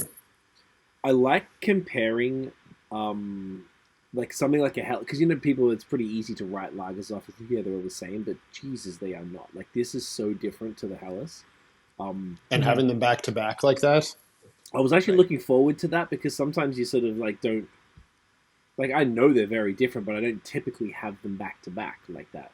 So this is like extra fun, and just to show like, you know, they essentially, Germany and Czech Republic share a border, if I'm not mistaken. And like I guess from Bohemia, like the southern part of Germany. I remember when I went, fun fact, in 2004 was the last time I was in Europe. I lived in Toronto and I went around North America on a Greyhound bus. Don't do that. And then went to Europe and did like a train around Europe from like Paris to Lisbon. And when we went to Berlin, it would have been quicker to go through the Czech Republic to get to, I believe I went to fucking Venice or something. But we had to go the long way because you needed some sort of visa to go through the Czech Republic that you had to apply for like months in advance, which I didn't know about, so I didn't get to do it. But I guess that sort of explains, you know, like they're sharing a border. That whole specific, very specific part of the world is absolutely like got to be like the world, like the benchmark for this style of beer. But they couldn't be more different, which is very cool. Yeah, and I think part of it does go back to that, like the difference in, you know, communism versus like the under the Iron Curtain there, right? Like, if you think back to like in all of our lifetimes, you know, if the Czech Republic was part of the USSR, right? Like, it's only what 1989, I think it was the fall of the Iron Curtain, and that was the you know, the precipice to that, right? So like I think, you know, what might have started as kind of a similar beer, it's kind of, which is, I think it's super cool, right? You see something that might have started in that region as something very similar, and just how history and how different events have shaped that, and you can get something that tastes like totally different. 100%. Looks like it was 1990. Collapse of Soviet Union was 1989 to 1992. So I guess that was like the process of it all. Yeah. It seems like 1991 was like the main thing that wrapped it up. I didn't know, like I was like too young, I guess, back then to know or give a shit about that part of the world, but I didn't realize they were part of the USSR. That's interesting.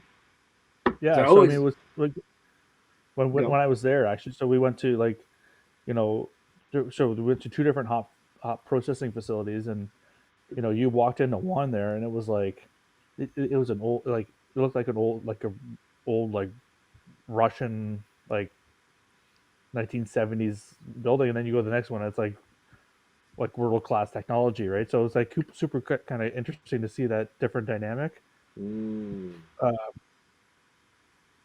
But yeah, I mean, it's such a like for me, it's just such a nice. This is such a nice beer. It's like just I just want to drink all of them right now, but Yeah. Historically,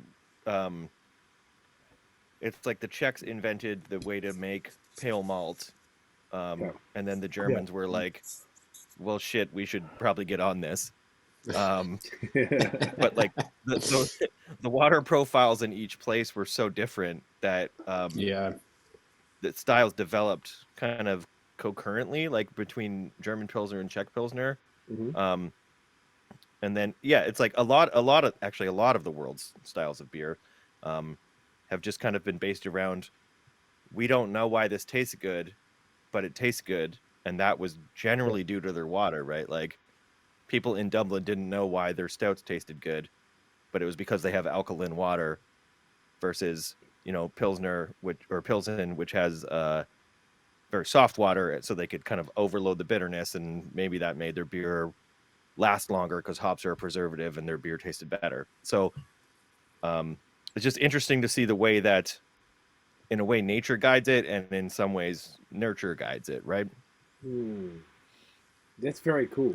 Yeah, I guess, you know, like water is super in like the main thing. I was researching recently into coffee because I'm big into coffee, and like even just making like a pour over or a Chemex or something here, like it doesn't taste as good as when you go to like a cafe or something. And I was reading on Reddit that they like just like beer, and this is the parallel, like just like with beer, that people at cafes apparently they have treated water, and people were saying go to a natural spring, go and fill up a bunch of little things of water, and then put that in your kettle if you're making a pour over. Or I got the mocha pot recently to like try that, and apparently it changes the whole face of how you make your coffee. And I know that obviously with beer you treat the water to change the profile to make it what you want. So it was cool to hear that in comparison to beer. So it's I guess it's really like the whole thing. And then really over anywhere outside of the region,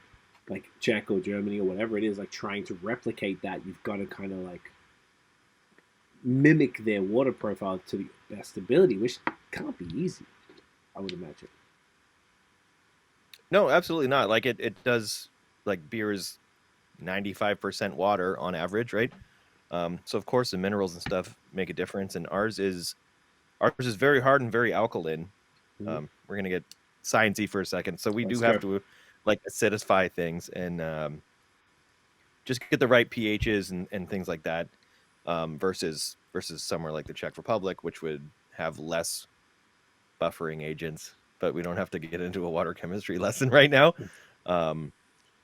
we make really good stout.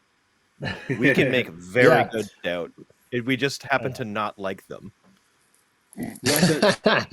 You guys but it's definitely a case though, like the water in that region and in KW, like it's so hard that most people have water softeners in their homes absolutely, like because of that. Everyone does. Whereas out here in Ottawa, like no one has water softeners, because like our water, like even just here in Ottawa, it's a lot softer than it is in KW.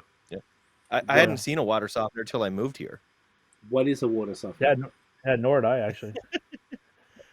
So it's not good for beer. I'll explain that. But what it does is it runs your your water through like a membrane and then a bunch of salts, and just kind of removes some of the hardness so that your boiler doesn't, or your furnace doesn't explode. In our case, a boiler, because we're a brewery, and just like calcify and yeah.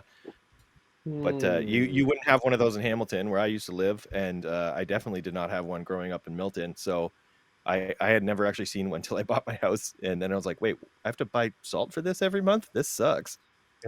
Yeah. Interesting. So Hamilton doesn't need one, is what you're telling me.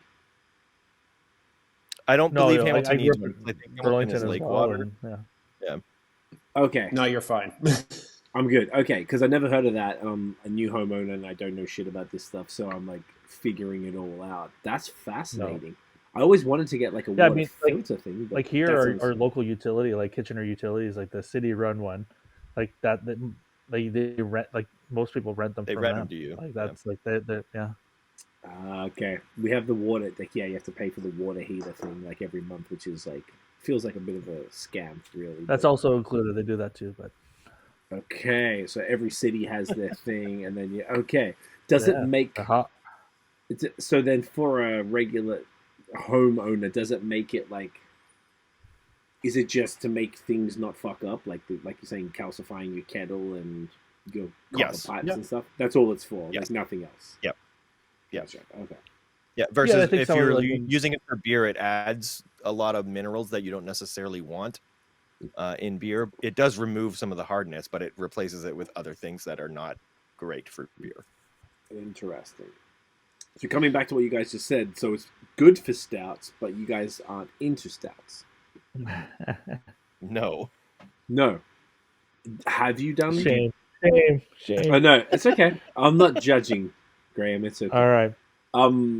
We're gonna get into that. We're gonna get into our hatred for stouts, roasty beers, and cask ale. Is that what's going on here? Let's go. I like a bit of hate. Let's fucking go. All right. I already went my black IPA route, but we did that. That makes sense. See, black IPA, that didn't surprise me because I feel like they're like it's one of the probably most what's the word? Gross. Gross is the word. Gross. Polarizing styles. That's the word I was looking for. So okay, I'll start on my cask rant next. Let's go cask. Cask beer here is gross. It's just not here meaning Canada or here meaning I'd say North America. I don't think anyone does it right. It's just filled off the tank. It's basically everyone thinks it's like, oh, here's flat beer that's poured out of this sweet like firkin that's sitting on the bar. It's like, please don't do that. Just stop. No one wants that. My biggest thing with cask is that now obviously there are people that do this very, very specifically. Sure. But a lot of people will just be like, it's just one cask. I can throw whatever the hell I want in it, and it's usually gross. That too, yeah. Yeah, please stop, yeah. That is true. It gets pretty wild.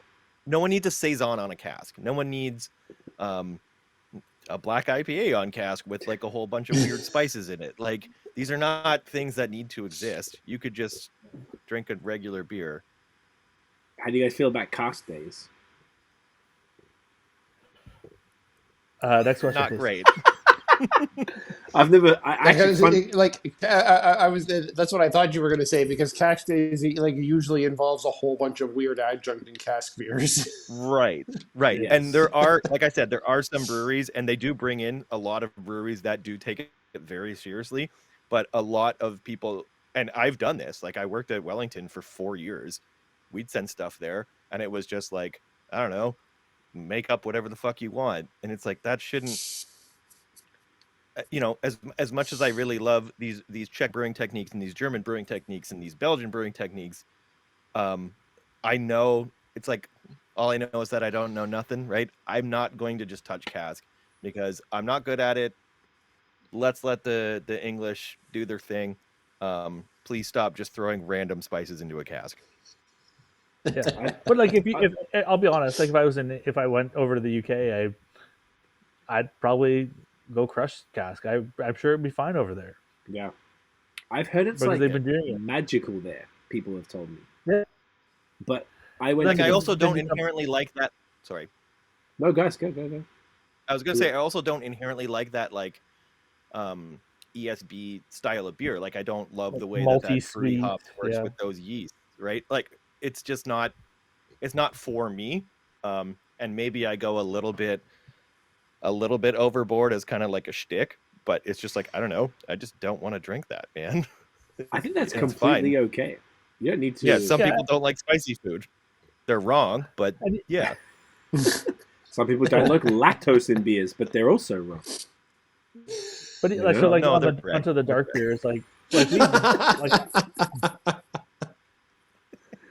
like I know like we make like our dark beers are really good. Like when we make them, I just think like I know for me it's just like just it's not a style I enjoy. I'll have it here and there, but I'm like if I'm reaching for a beer, I'm not gravitating towards that. But I think like that people who love dark beer, they're such a vocal. It's like they're very vocal. They love some dark beer. Yeah, I get it. It's like it's definitely a thing, but like a good black lager. Oh my goodness, they are just because like So we it's do have not, a black lager coming out in the next couple of weeks, actually. Yeah. Well then, There you John. go. Yeah. That's what I wanted to hear. Schwarzbiers are phenomenal. I know- Yeah, I mean, so like I did say, like that Ufleco that I had in Czech Republic, like unbelievable, and that's you know it. But I find like sometimes you get like it's like so roasty and like it's just like what is like or smoky, and you're just like come on, like Yeah, the smoke is an interesting one though. The smoke has to like the only person who does it well, I guess, Nate, you're probably about to say was Godspeed. Like they do it so subtly. Otherwise, every other smoke beer I've had tastes like a campfire, and it's yeah, and I don't want that. I don't want that in my mouth. I don't want I don't want it in my Yeah. mouth. I don't want it in my nose. I don't want it in my. I don't want it on my home. clothes. Yeah, like when you go, yeah, like when you go to No, campfire, but like you're like it's sweet yeah, there, and then you're like, the next morning, you're like, is oh, anyone fuck. craving green eggs and ham right now? Yeah.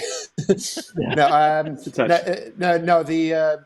But like the one that I'll always come back to every single time that Cee and I talk about this is Godspeed's smoked porter.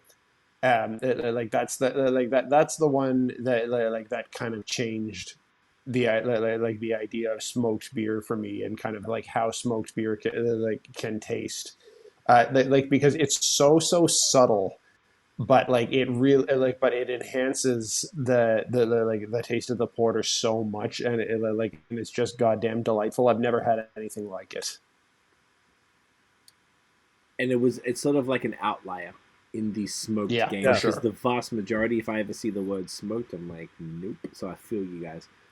Stouts have become like I don't know. For me, recently, I've like if I just get just a straight up bourbon barrel aged stout, like a high age, like 10%, 11% or something, that's just glorious. And it used to always be like I always thought it was just like Quebec dudes were always into all that shit, like really heavy, and I was just like, yeah, nah, whatever. And I don't know, in the last maybe year or so, I've just been like heavy into it and appreciating it on another level. But I have a special night of the week where I drink those beers. Like I don't drink them any other time. There's one night where I don't have any other style, and that's all I have because they're so high ABV, and it doesn't make a lot of sense. You can't go and have 4 Pilsners and then a 10% stout. See, like I would be on the like I like if I was to do like I'd probably go. I'd like the lighter, like the 5.5% ones, and I'd be like, yeah, like this is like a filler in. I'm not like the bigger guys. the bigger like adjunct stouts don't really do it for me. I feel that though. They can be very intense and a little like they have their place, but it's more sometimes it's Well, like of course. Yeah. the volume. Like, have you guys ever seen those? I got a feeling I don't know what the mill. I think they're like 8-ounce stubby cans, like these tiny little. Tell me more. They're like I feel only, like Oscar Blues did those. Like I think it might have been very- them. yeah.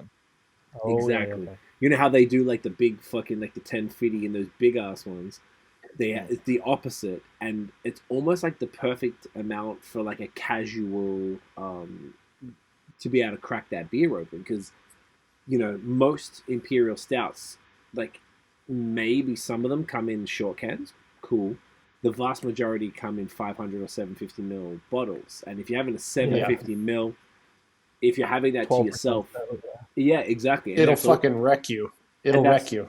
It's over, and that's all you're having that night. That's why I have my Wednesdays are always stout nights, but it would be optimal to have them more often if there was a smaller packaging, because as soon as you crack a can, that's it. You're drinking the whole thing, and they're not cheap, so then you're not going to drain it, or you can't keep it to the next day. So they're sort of like you have to share it, which is cool, but you're not always able to do that, and sometimes you just want some.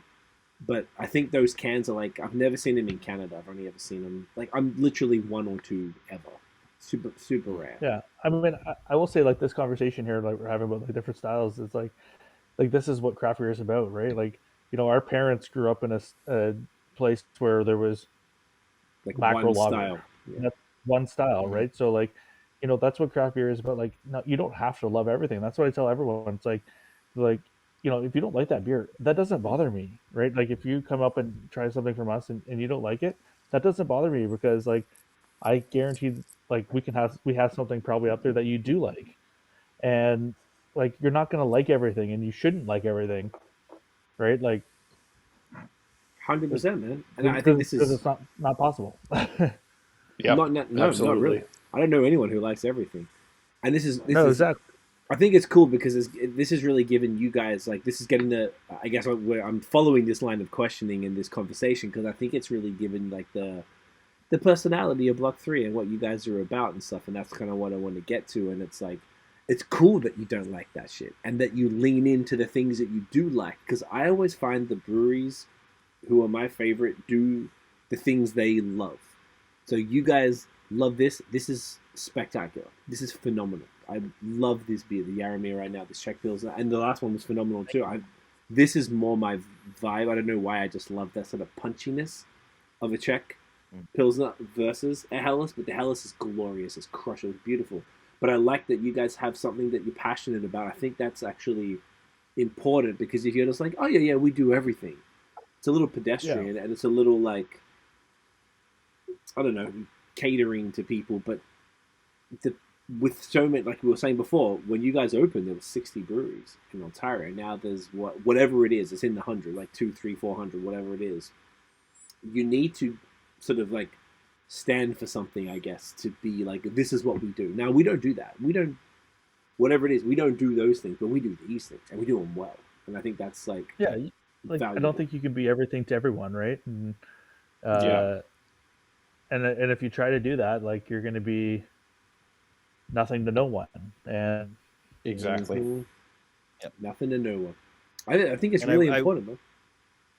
I will absolutely say that our we do have a really good staff who do care. They really very much do care. Sure, yeah. As annoying as that can be sometimes, it's like, yeah, you guys are just, you care so much about the way we present our beer and how we make our beer, and creating a nice safe space for everybody that it's hard to get mad at that, even though sometimes it feels like you're juggling a lot on your plate. They absolutely do care. That's really important. That's what you want. But I also think, like, so like, if we don't have like a stout or porter on, someone comes up, like, I that's what I drink. I drink stout and porter. It's like, well, right now, like, we have our Beauty and the Belgian on. It's also malt forward. It's got a different, like, yeast profile, but you're still going to get that malt sweetness. You're still going to get that, like, dry. Like, you're going to get some of the similar characteristics, but it's going to be different. Right? Yeah, it's like, for sure. how to direct people to maybe try something different too, right? So, which I think is important, because it's so easy. Go on, Kevin, but it's easy to get caught up in drinking the same thing all the time. I think sometimes you need to get pushed into trying something different. Sure. I was just gonna make a joke that if someone came up and we didn't have a stout or porter on, I'd just be like, stop. Like, that's enough. Just take this Czech Pilsner and enjoy this shit. God damn it. Yeah. All of this said, at the risk, at the risk of pissing you guys off, you could bring back Frankenstout's Monster anytime, and I'd be a happy guy. Oh, Oh. yeah. That's a throwback. Nice. That's a good That's one. a throwback. What was Yeah, that man. one? Then? So that was. Sorry, Kevin, go ahead. You answer that. I was gonna say, why did I ask trying to you? jump in on that? I should have asked Kevin. I'm sorry. So we made this beer Frankenstout, and man, this is we had an LCBO listing for that, right, Grambo? Yeah, in bottles. Yeah. Yeah, in bottles. So we were still bottling on our Maheen, which is a horrible piece of bottling equipment. If anyone in the industry is listening, they know what I'm talking about. And this beer is called Frankenstout, right? So it doesn't sell after Halloween. We didn't think about that when we put it in there, but they wanted stouts in like the fall, and then we're like, oh yeah, we'll put it in, and then they're like after from like up to October 1st or October 30th, it was like boom, and then from October 30th to like November 30th doesn't sell, and then once December hits, it's back, baby, and we're like, what the fuck? Like, Yeah. So we actually ended up taking a batch of that beer, and instead of doing we call them doubles or singles, right? So we have 12 barrel tanks and 24 barrel tanks, and instead of doing a 24 barrel batch, we just used the same base malt that we would for a 10 barrel batch or a 12 barrel batch, and all of the specialty malt for the 24 barrel batch, and made Frankenstout's Monster. And it's like one of our highest rated beers on Untapped. Not that we follow or update or Untapped by any means. But yeah, I mean, we make dark beers really well. We just don't like them, right? yeah. That's kind of ironic. I like it. Yeah. It's fun. It's fun. Well, I don't know. That was I think our joke, actually. So like when we like our first ever like the push room porter, I think we won like back when we first started, we put a porter into like an Ontario Brewing Awards, and we won a silver medal, I think it was, right behind the Clifford Porter for it. And we're like, so like the joke is like every time that if we ever do it, like if we put a dark beer in, it'll win, but the irony was huge. Yeah, like I don't know. To be honest, I haven't heard like that's not super common that like the brewery isn't into something, but then do that thing super well to the point where it's winning awards. I kind of like that. The irony must be annoying to you, but like, why not? Take the prizes. Fuck that. Now I just really want to drink one. I really want to try one of your dark beers now. Like you actually. Yeah, we'll send you guys some stuff when we have it. The Schwartz beer, and we have a stout coming up. That sounds glorious. Oh, I'd be excited for that. Honestly, black lagers, fuck man. Like, god damn it, I get it. So I think I forgot to crash that tank. I might have to go in tomorrow and crash that tank. But yeah, just real quick, just a quick crash, nothing too much. So it might be time for the next one. This is a total switch up, I believe, from everything we've been talking about for this next beer. Indeed. I think Graham might be beating us to it, right? Did you get started, Graham? I did get started, yeah. I like your attitude. I like it. You're just not messing around. So, what is your stance on the IPAs in general? Like, do you guys like you down with it? Like, what's the vibes in comparison to the stout combo? we don't dislike them. We like IPAs. Okay. I've always said there are a lot of people who make them a lot better than us, so we don't necessarily need to have one on at all times. But I think our IPAs are pretty good, and I enjoy making them. I enjoy trying out new hop combinations and seeing what's going on in the world. There's so many hops, like it's impossible to keep up with. Yeah, truly. So, yeah, like I think, but yeah, we like drinking good IPAs. IPAs, but I think it's just not. We're never going to be that New England IPA factory. That Absolutely not. And that's okay because there's enough people doing Well, it. So. yeah, and like we were saying, I mean, you don't have to be. You guys have you guys have the thing that you love to brew, and it's it's better that you be brewing the thing that you love to brew, and there's there's plenty of the breweries there that love to be the IPA factories, and they do great stuff there. It's and we're getting the best of everyone this way. I agree. Yeah, this is why I think it's really important that breweries just do what they want to do, and then the things that the breweries tend to love, they do best, with the very hilarious exception of Block 3's dark beers, which now... So while you guys pour those beers, I did Google or search up the Untapped here, and yeah, it's pretty funny. Like, our top rated beers are all dark beers. That's great. I love that. How does it make you guys feel when you see that? Are you like, God damn it? Or is it just hilarious? That's kind of It's just funny. Like, I mean, we don't even upload our beers to Untapped. We do not maintain it in the slightest. But sometimes we'll look at it and be like, oh, this person hated this, and it's funny. This is a funny comment, and we'll share it around the brewery. That's about our level of interaction with Untapped. I get it. It can go. It's a topic. Yeah, I feel like as brewers and business owners, that's a good attitude to have about it, to let it not negatively impact you.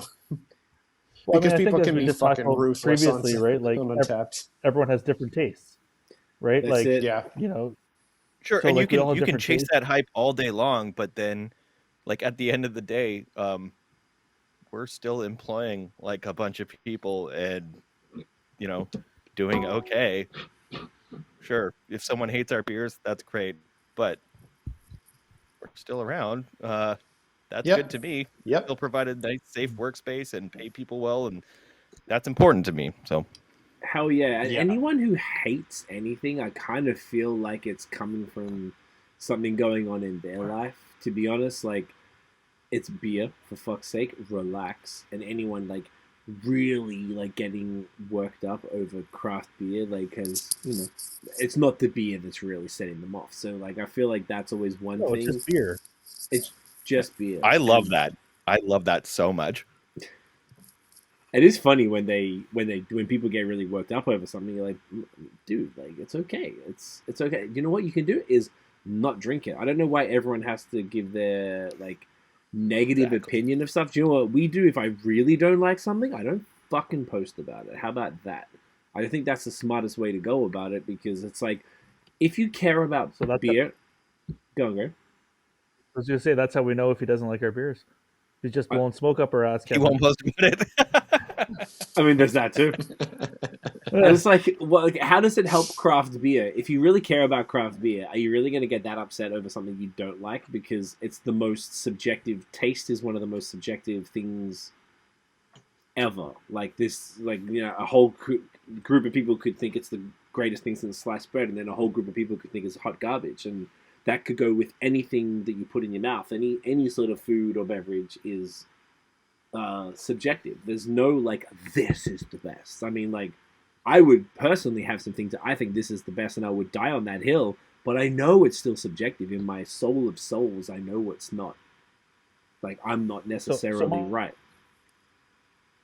My theory around that, I do 100% agree with you, but my theory around that is that there is like a price, a correlation between people's things and price and what they pay for it. So like, if you buy a $25 bottle of beer, and you waited in line for it, you're more inept to say like, oh, this was amazing. It was so worth me waiting 2 hours in line and paying $25 for it, because I don't want to sound like an idiot that I didn't like, right? That's going to be a part of some of it, and there's just sort of absolutely it is. Yeah, circle jerking and blah blah blah. It is what it is, but this is the beer we're going to be drinking right now. God damn it! Sorry, I didn't show it here. So this is called One Up. This is a double IPA, 8.7%. Very, a nice nod to all of our childhoods right here. Yeah, and Yeah, as a so this big was as a big Nintendo nerd, I really appreciate the label on this one. I've always liked this. Yeah, this is super cool. Yeah, so this was actually the brew we did for our 100th brew, I believe, right? So you get 100 Nice. coins in Mario, you get a free life, baby. Oh, Love there that. we go. Oh, I love that. Oh, hang on a second. Okay, so this is the 100th batch of, and this is the first time you've done this beer? No, this has been around like no. No, okay. We're into the thousands now, I think. I was so. gonna say for 10 years it's not possible. I think we Actually, brewed M was the 1,000, right? 1286. I think we brewed 1286 the other day. 1286. Yeah. God damn it. And this particular bad boy is a what's the hops in this one? So that again gets a tiny touch of nugget for bittering because I like to feel like I'm doing something when the boil starts. I respect These it. New England IPAs. But then a lot of Galaxy, a lot of Citra, a lot of Mosaic. Nice. It's a good combo. And we have switched that up before. There's the odd time where I had other things. At one point, we put a little bit of Sabro in here, which I didn't love as full note hop, but I kind of dig it as like a background thing. That's fair. Yeah, it's a little Sabro's it's a little like sunscreen coconut kind of thing, but as like a background note, I think it works. This one though specifically was Galaxy Citra Mosaic. Is there variants of this at all? Not variants in the sense that we like advertise them, but Okay. variants in the sense that sometimes I don't have this, or sometimes I don't have that, or sometimes I just feel a little sassy, you know? You know what? I respect it. Sometimes you're like, you know what? That's what's happening. Sorry, one more time, Kevin. It was Galaxy Citra Mosaic. This one specifically, Galaxy Okay. Citra Mosaic. So it's like it's not like murky haze, but it's definitely like wicked fluffy head. It's hazy. Yeah, it's definitely hazy. Yeah. What would you describe this nose as? This is so unique. Yeah, I get a lot of like berry, like it's citrus, but it's also mixed with berries. Yeah. Yeah. I think that's the Galaxy. The Galaxy is doing a lot of heavy lifting here. Yeah, I do get berries there. Yeah. The head is wicked fluffy. Yeah, berries on the nose. That's interesting. Yeah. Is there anything that you guys do specifically with this that's like unique or different? I don't think we're doing anything outside of the norm that you'd see from what other people are doing. But again, we were talking about how our water's so good for making like stouts and stuff because it's a little bit alkaline.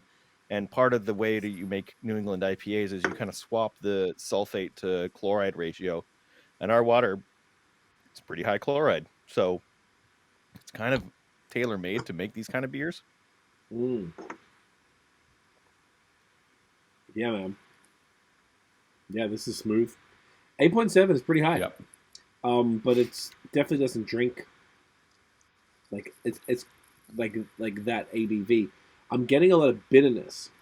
It could be a comparison to the other beers, but is that accurate? Like a piney bitterness type of thing. I think this batch came out a little more bitter than we wanted. Okay, nothing wrong with that in like an East Coast. I feel like that's like an East meets West kind of thing. Right. And I don't think, again, like I said, this changes up sometimes, and your hop batches changes up sometimes. I don't necessarily consider that a flaw, but it's a little more bitter than I wanted. Absolutely. Well, that's okay. There's nothing wrong with that. Like I said, this is like a common sort of beer that you guys are doing. Looks like there's a lot of. I always like to check the. I know you guys said just before you don't maintain Untapped. I like it for like a reference point for when I'm like jotting down the reviews and stuff. But it looks like you guys are. Excuse me, like. There's like 1 and 1.3K check-ins to this, and you didn't even make it. Yep. No, There's I'm sorry, 2K. 2K. Jeez, I don't know if that's a lot or not. That's But decent. That's decent, man. Okay, there's a lot of times where I'll be looking at the production schedule and I'll just be like, hey, I got this tank open for 3 weeks and I need to keep this. There are ale yeast alive. What should we make? And then you it's fall back well, on old favorites and things like that. That's kind of the life of a brewery. When you get above a certain level, you have to fill the tanks, you have to empty the tanks, and you have to keep yeast strains alive, especially when you're doing 4 or 5 yeast strains like we have sometimes. Yeah. No, I can imagine it would be the best way to go about it. Do you guys do many IPAs? We do. Yeah, we try to have one on at least at all times. One on at a time, yeah. Do you do like a varying like ABV from like pale ale, like 4 to 5% up to something like this? Yeah. I mean, I think this is like we have the M, which is our like the 10% like triple IPA. Triple. That's what you would call it, but yeah, that'd be the highest. Yeah. Yeah, then we have this, and then most of them fall in like the 6.5 to 5 range. That's a good zone. Personally, that's my favorite. For sure. Yeah, I mean, we've talked about this a ton too. Actually, it's like I think that sweet spot is in that 6.5 and below, because especially when most of our stuff goes out the tap room, right? So you want someone to be able to sit there and like have one or two, and not be completely out of it, right? So, and same with at the restaurant. And when you're looking to sell to other licensees, like they don't necessarily want the 10% or 8.5% IPA. Like some beer bars will, but not the most general, like most restaurants will, right? So yeah, but like I've heard sort of I'm about to say conjecture. That's not the right word, but like I've heard sort of from a few different brewery owners that the double IPAs typically are sort of like not selling as much as they used to, and people are gravitating more in that 5% to 6.5% kind of range, or 7% kind of top end. Like one, because double IPAs are a little more pricey, and two, I guess you can probably I think because over the last few years people went a little hard in general. And sort of the move has been a little I guess overall people are leaning a touch towards the lighter ABV IPAs. Have you guys found that on your side? Like we generally keep our tap lineup below 6.5%, and or like. Gotcha. You guys are real crushable, approachable type of thing. Yeah, I mean, I would say like sorry, Graham. Except for right now, but no, but people will drink.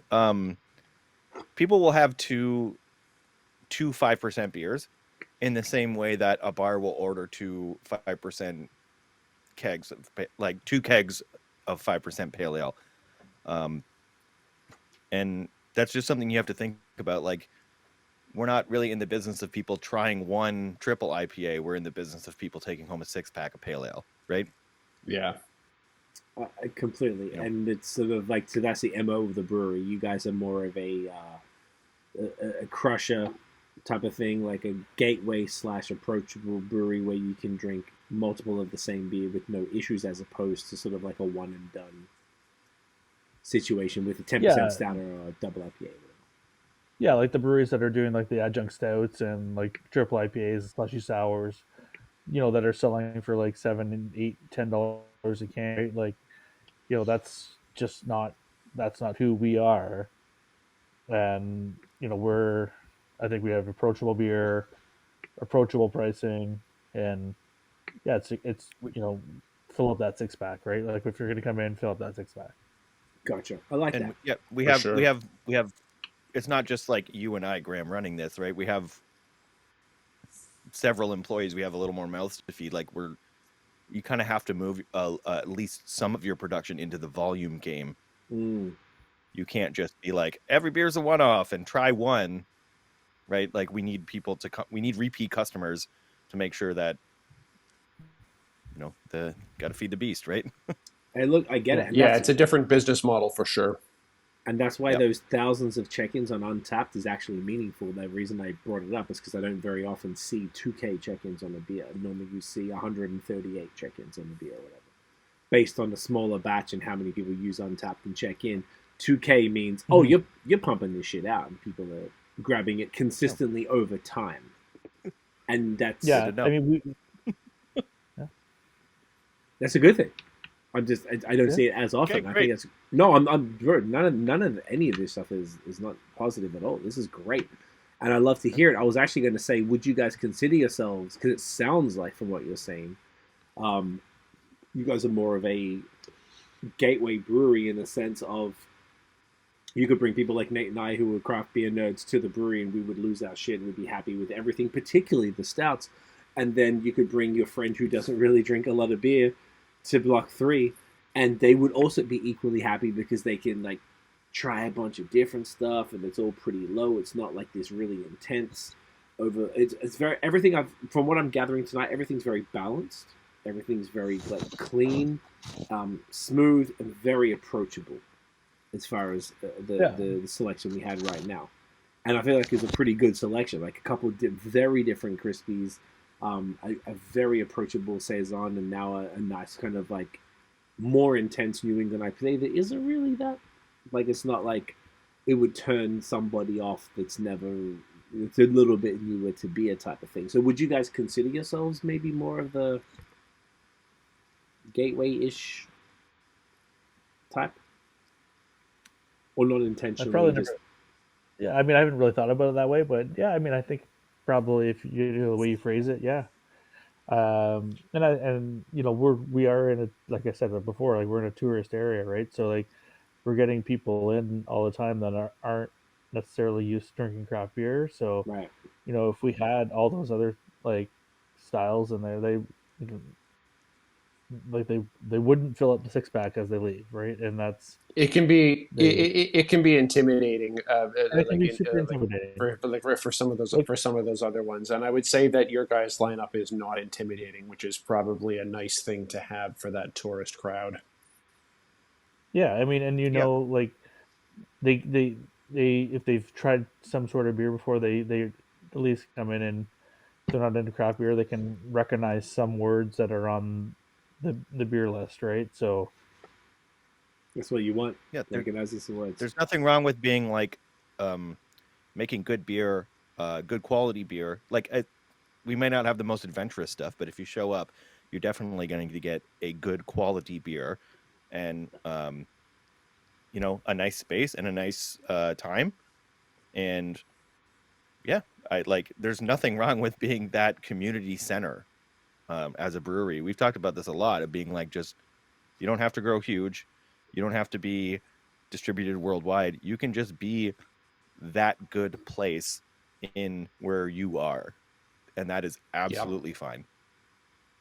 I absolutely love that, and that's like that's something that I've talked about before in the last 5 years, is the evolution of breweries becoming community hubs, and that's really a beautiful thing to see. And it's really nice when a brewery can be that. And you know, when you're in a tourist zone and a brewery can be can be something that brings people in the door when you've got that kind of tourist foot traffic. It's a great thing to see. mm-hmm. Yeah, no, it's super key. I didn't realize St. Jacobs was that. I'd heard of the town. I'm sort of somewhat familiar with it, but I didn't realize it was the tourist. So I think it's like you have to speak to the demographic that is around, right? But also, like, I feel like it's like you guys seem to be doing a really good job at speaking to those people, but also, you know, you have a little something, you know, you guys are beer nerds inherently. You guys have been into it for a long time, yeah. much longer than Nate and I. And you've got things that speak to you guys and to the, you know, people like us, but you've also got stuff that's very accommodating and welcoming to people who are newer to beer, which I think, like, I say this on the pod often, I just think it's like one of the most undervalued characteristics of breweries. I feel like gateway type of stuff, which is the general word that we'd probably use is like something that maybe not everyone thinks about because we're all in our own little world of being nerdery and such. But bringing new people in is like what else matters but bringing on new people in. Yeah, I mean, like I'll use like Kevin will know, like I'll use Walton as an example here. Like, you know, we've got a 60-year-old like, you know, blue collar construction worker that comes in a couple times a week, and you know, when you think of that perception, you would probably guess he would drink our Helles, he drink our Vienna Lager, he drink the Czech Pilsner. All he drinks is our dry hop sour. I see that. Or the fruited sours. Right? I love that. Yep. Right. So like, I think, you know, it's you know, if you have an approachable space and you have an approachable thing, you get people that come there and they're like, oh, like I drink I drink Bud Light at home, but I'll come here and I'll drink this. And, you know, then they come back and, you know, like a bunch of our Mug Club members were out and like randomly on the same flight out to Halifax this week, and you know we were getting texts from them that they're all hanging out together at the bar in Halifax. That they hang out like it's, you know, it's just like that community thing is super cool, right? So, and people that I was going to say that they wouldn't hang out with normally, or you wouldn't be in your circle, and you know you can get into that circle because of beer.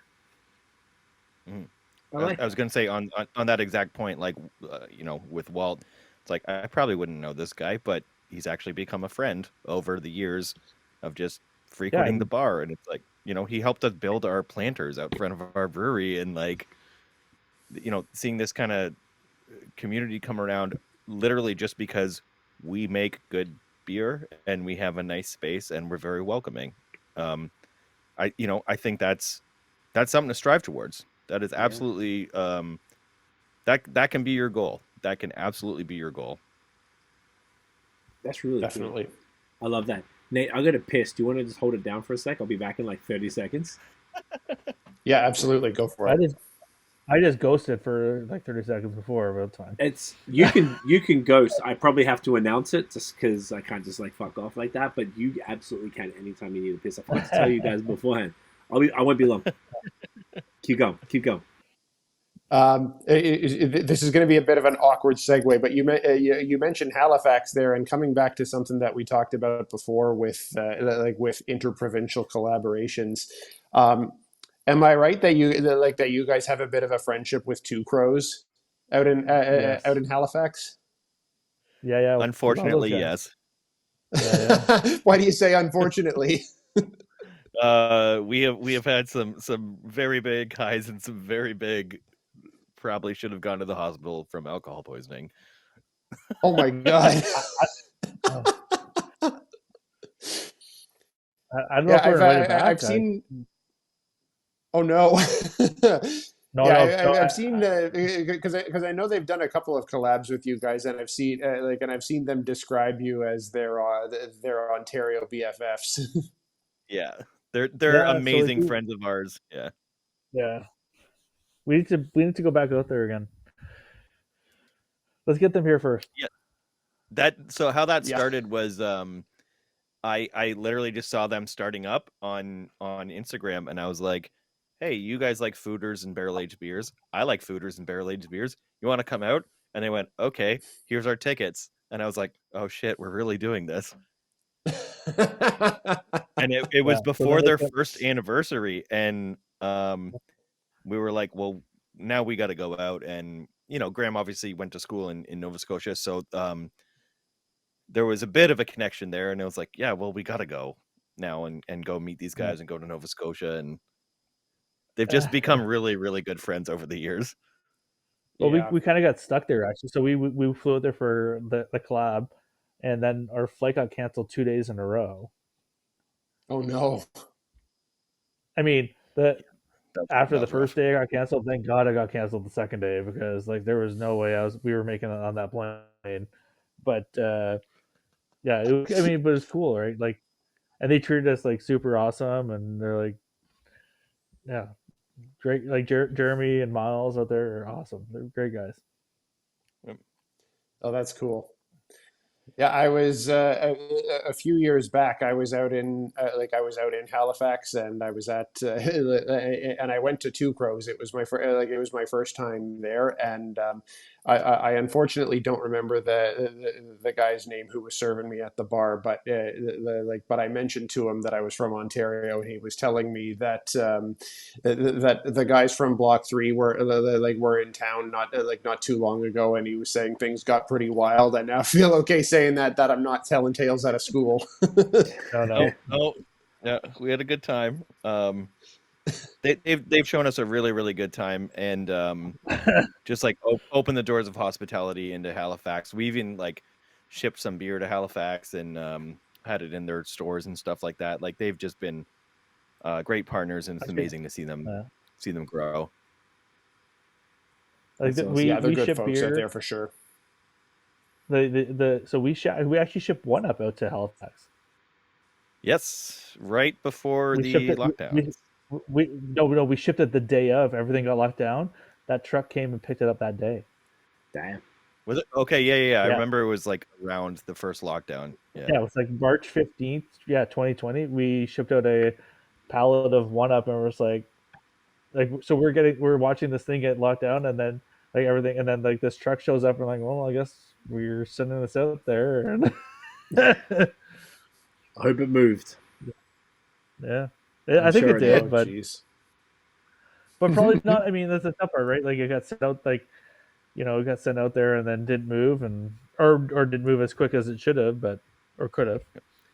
Yeah, Nova Scotia's weird too with their pricing and everything. Like, it's almost cheaper for us to send beer to them, and it would be like on par with locally produced stuff. The way their taxes work, it's very odd. The whole alcohol tax thing is just obscene. In any country, it's never good. It sort of hit me now that so this is your 10th year, right? Like you said, you opened 2013, so 2023 is year August 10. 30th. August 30th will be our 10th year. What's the vibes? What's happening? What's going on? We've been kind of talking about that this week a little bit. Like, what are we going to do? Usually we plan everything last minute, as you do, but we're going to try to maybe get ahead of things. Our joke is that like 7-8 years ago, one of our partners tried to book the Arkells for a show, and it was like, they were charging like $4 or $5 grand at that time. So he's just going to respond to that email and say, yeah, we're confirmed, booked for $4 grand. So we're going to try to do that, I think. But I'm sure it'll work.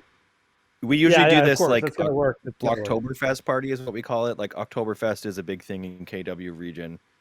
So Blocktoberfest has traditionally been our like anniversary party, even if it's not on the actual day.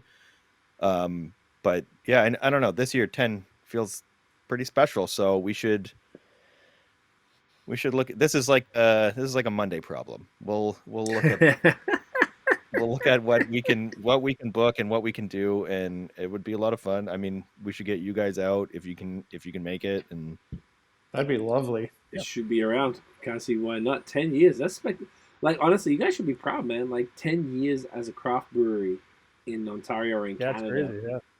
It's pretty damn We just crazy. feel old and tired. Yeah. I kind of feel like it doesn't matter what you do, you feel old and tired. I don't know how to stop the... No.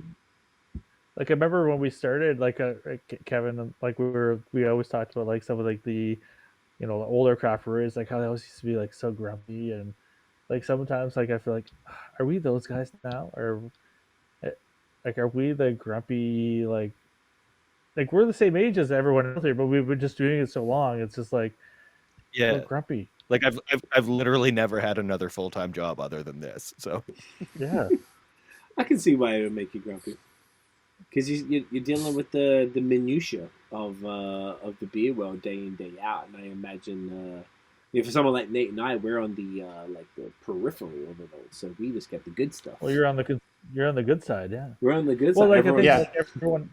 Beer's not our full-time jobs. no, like all our friends asked us, like, like, oh, like, are you guys gonna go do that festival? It's gonna be so awesome. I love like, beer festivals suck, right? Like, from our side, like, Thank you. I don't they like him. suck. I don't like him. No, and we were actually just talking. Like, we had this one today that wants us to, like, they want us to come pour at this, like, for like during the afternoon they've got this, and then like, tasting thing, and then at the evening it's like a live concert, and they're spending like they're bringing in some name bands. I'm like, no one wants a tasting thing when there's a live concert. That should just be a full on bar. Yeah. I Right? feel Like, like please I always stop. say the beer festivals are the least optimal way to try new beers. Like, it's a way to get smashed, and everyone ends up like way too lit because you can't control yourself because you don't know what you're drinking. Right now, I know the size of the glasses that I'm drinking. I've got 4 cans here. I know exactly where I'm at. I'm good. I know when I can stop. Yeah. Whereas at a beer festival, you've got those little tasters that you've never seen before. They give you a brand new glass, and you're just like, yeah, fuck it. And all of a sudden, you're vomiting in the Uber, and you got $100 charge on your card, and here we go. It's not fun. Right? Yeah. Well, it's It's also happened. like, so. But I mean, we actually played. We did a little experiment at one beer fest, where we we had two, like, we had the King Street and something else that was like 5%, and then we put like a quad and a triple on. So, like, we just marked, like, we just, like, most people would, in normal at the bar, would go for like the 5% and saison, and we had a triple and a quad, and these things crushed at a beer festival because all they looked at was the ABV. They didn't care, and it's like, you as you're serving, it's like lighter dark, lighter dark. What do you want? Like, it's just like when you sit, when people tell you that it's like they try to pitch you to go. It's like, oh, it's gonna be great marketing. It's like, I've done enough now. I know it's not. Mm. Yeah, Yeah, because no people one's just- remembering also, like, shit. They don't give a fuck. Yeah. No one's remembering. It's also like that one-off beer that I brought that is not available in the LCBO, not available at whatever. It's only available at the brewery, and I'm in Toronto. Like, why would I do, like, this? Doesn't make sense. They're not coming to St. Jacobs from Toronto just to try that beer. Yeah. It's a strange concept, and you are right. Like, I didn't know people went for ABV, though, because that seems redundant for the long game that a beer festival is intended to be. Like, I always... I've seen some disgusting things. I just feel like... So, like, there was one festival, like, so there's, like, so a lot of brewers have, like, a little slop bucket that you, like, dump, like, the little extras in, right? And they're... like, so like, there's this one, and they came down, like, we had to, like, they had security, we had to shut down. These people like, you can't shut down right now, like what can you serve us? And they're like, there's beer in that bucket. I know there's beer in that bucket. I was like, yeah, I mean, that's where we put all the whatever. And then they just took their glass, scooped it right in, chugged it, and then did it again. I was like, oh my god. Like, one of the most disgusting things I've probably seen in my life. Oh my god, I had a physical reaction to that. It's a beer I festival. saw your eh? face, Nate. Yeah. Oh. I mean, look, if people are that hard out for alcohol, I don't know if craft beer is really what you're looking for, man. I think I feel like there's Well, an easier exactly. way. there's, There is, probably... right? That's the point right there. It's like, this didn't do anything for us. No, it's... No. Oh, I God. do get it. I think it depends on the type of festival, maybe. But then maybe a festival's you guys will probably know better. Like, I've been to a reasonable amount of festivals to the point where I'm festivaled out, and the last one I went to was 2019, and I have zero interest of going to another one, except Food and Need, because it was that fire. But it was like one of the ones, because they gave you such a small tasting glass, you just didn't get too lit. It was interesting. Food or Uni, I was very, very excited for. That would have been amazing to pour at. Bellwood's Witchstock. I think Witchstock was Witchstock. That's what it was called. Yeah. That was one of the best experiences, or two of the best experiences in my entire life. They really knew how to put it on and make it a great experience for everybody. That was unreal. Yeah. But we're more talking like these local. Sorry. I was gonna say like what they saw as if you guys came as consumers or customers, like what you saw like was fun, but then we had like they threw like for the vendors it was they went over the top. Like Bellwoods went It was incredible. way over the top. I've heard but that a lot of them do that. I'm talking more like the local like barbecue blues and brews kind of festivals where it's just like we don't fucking sell beer in Oshawa. Why are we going to this? And why are we paying to have a booth there? Yeah. Don't send. That's like, a good question. When it's called Kitchener Craft Beer and Ribfest, you know why am I losing money to show up at your festival? Right. Who in Kitchener who's into craft beer doesn't know about us yet? And that's really what it is if they're coming to a festival. That's not a marketing opportunity there. Exactly. No, absolutely not. Exposure will kill you, you know. That's a good point. It's kind of wow. I'm glad we're aligned. Sorry, Nate. Yeah. No, just to shout out one more festival. If Dominion City ever puts on Rooted in Place again, I'd go back to that in a heartbeat. That was that was like I haven't had the opportunity to go to Foodie, but Rooted in Place was a really special experience. Yeah, I saw that. I don't know much about that one, but yeah, I only heard good things from everybody. The other one that I really enjoyed was the Collective Arts Liquid Arts Festival. That was always fun. It still got a little wild, but it was just really great breweries, and it was a more interesting time. And they also had a small tasting glass, which for some reason I'm equating with a better time, just because the bigger the glass, the more the problems. Really, that's all it comes down to. I feel like Liquid Arts does get a bit concerty later in the night, and it does, and people do get a bit more crazy as it goes on. But on the whole, I do agree. It was a fun festival the time that we were there, because it's like a craft beer festival, like where the breweries who are invited to participate is thoughtful as far as who's there. But once again, I maintain that it's not the optimal environment to try beer. Like, you can't monitor your volume, and you're trying all sorts of stuff, and it's just like you don't remember any of it by the end of it. So what's the point? It's just more like I don't know. I just don't see, like, I'd rather hang out like individually and go to the brewery. A lot of the times I didn't, because pre-2020 I was traveling a shit ton. So like I'd go to these festivals. I'd be like, I've been to 60% of these breweries. I don't really give a fuck about trying a somewhat aged keg of their stuff at a festival, you know, in a time where I'm not going to remember any of it. Whereas, like, I'll just go back to wherever the brewery is and try it there. It's a better experience personally. But some people just don't really travel. Maybe they've got kids or a job that doesn't allow them to do it. So I definitely get it that they're not maybe able to go to a bunch of places, and so it serves the market. And it seems like the four of us are not really the target market for beer festivals, and that's okay. No, they exist for a reason. Yeah, I mean, I remember, like, you know, if you're talking like Steam Whistle or Muskoka or whatever, that, you know, like, they're everywhere, and it's like, in that sense, it's like just brand awareness. Whereas, like, if you're a small brewery and you're not really selling to licensees or LCBOs in that area, like, it doesn't make sense. Yeah, I guess because people just don't remember. Unless you can make money at the festival. And I feel like you should make money off the festival. Like, if whatever model you're not making. No. See, that's never do.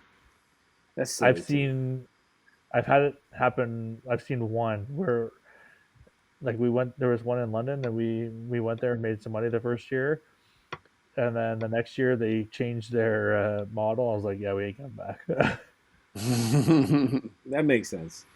I don't know why breweries are expected to, like, cough up money to be at a festival, and that's, like, supposed to be a marketing expense, when, like, shouldn't everybody make money, not just the people?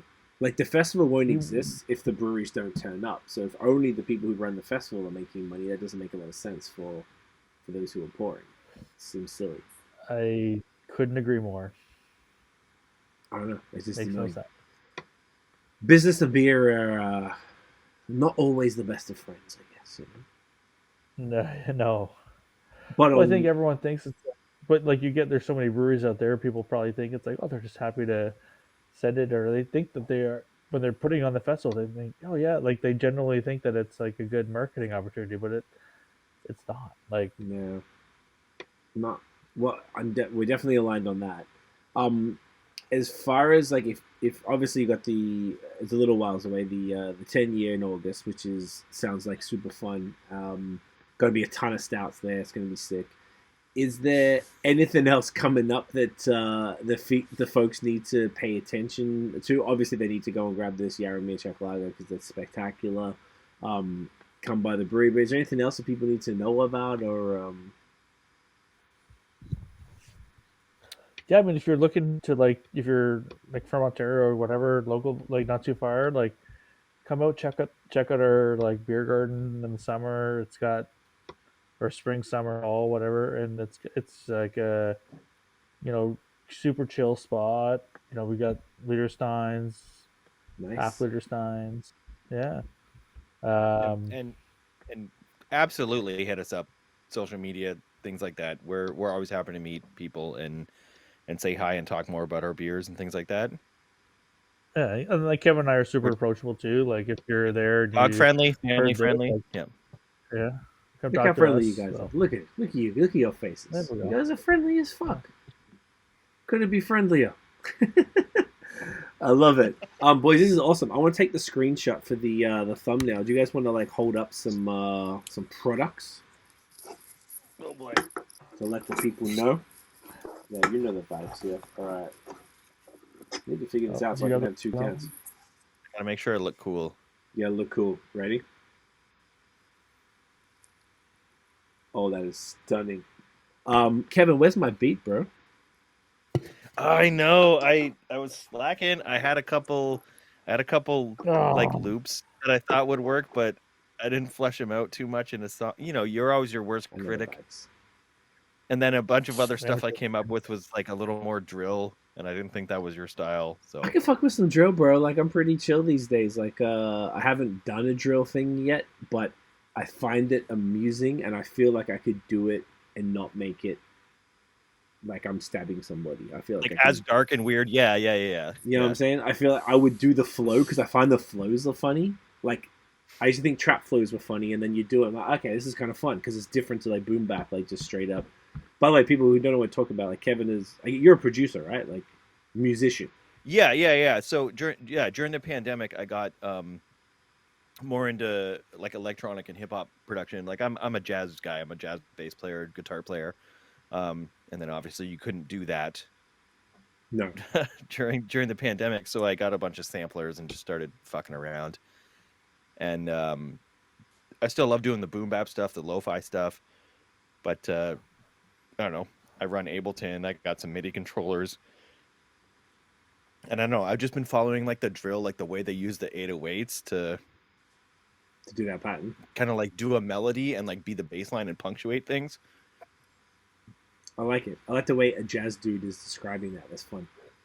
Honestly, though, send me anything that you think is cool because okay, yeah. I'm open, bro. Like I know we were joking because you were like, I gotta get up a beat and stuff, and I try to keep the rap stuff. I don't know how much the beer community gives a flying fuck about the music, but to be fair, some of the biggest supporters of my music are the people who are familiar with us from the podcast. Yeah, hell yeah, dude. I fuck with it. So it's great. So please send me stuff because I keep the circle pretty small. So like, if there's someone I already know like that's doing some fire shit, like please send it to me. All right, I will try to make sure I clear all my samples before I send them to you. You know what? My rule with samples: you put it out, and if it gets big enough and you get sued, then you're in business. That's really what I'm. Then you're doing something right. Yeah. Haven't been sued yet, so I got some work to do. Let's get sued, Ken. You got to get sued. You're not sued. You're not trying. That's the Jaromir. Exactly, Jaromir. We could get sued for the beer. We could put it in the video. Boom, boom. Get sued for the sample. Let's go. Everyone's fun. Living, baby. Guys, honestly, this has been a pleasure, man. It's great to hang out with you both. The beers were fantastic. Thank you. I really enjoyed the way your approach to it. You guys, this is super cool, and this was a lot of fun, man. So thank you both for your time and for hanging out with us. Where can everyone find Block 3 online? Just like Google Block 3 Brewing, or it's like block3bottleshop.com is or block3brewing.com. Beautiful. Both work. They all send you to the same website. But yeah, on there and At Block 3 on all the socials. Spelled That out too, yeah. THREE, by the way. Yep. Yeah. Absolutely. Make sure. Beautiful. we're not savages here. Come on. Come on, guys. Exactly. Yeah. Fuck. You're gonna put a number. Jeez. Come on. Nathaniel, where can everyone find you online, sir? You can find me everywhere at NathanDoesBeer, and here co-hosting BAOS podcast. Damn right you are. You're basically doing all the pods moving forward, like so. Just official co-host. Love it. I appreciate you. That's right, man. Guys, stick around. I'm going to wrap this up. Stick around afterwards, and we'll finish up off air. But Graham, Kev, guys, thank you so much again for hanging out. Thank you. Such a pleasure. Nate, thank you for co-hosting. This was great. Everybody, thank you for watching and listening. If you enjoyed the episode, smash the thumbs up. Hit subscribe below. Hit the notification bell, Nathaniel. Ding, motherfucker. So you know when the new drops. Follow us everywhere at BOS Podcast. And check out the long form audio. We drop every Wednesday. We've been doing it at 7 a.m. now because that's what we used to do. And I forgot that we only did it at 8 p.m. because that's when we used to go live. And I was trying to like mimic it and shit. But like people want the pods before they commute in the morning. So it makes more sense. So we're dropping Wednesday. Story. We're trying to drop the mornings. You know the vibes. Check us out everywhere you find audio, Spotify, Apple Music, Apple Podcasts, whatever the fuck it is, all of that. We'll see you guys in the next episode. Catch ya. Cheers.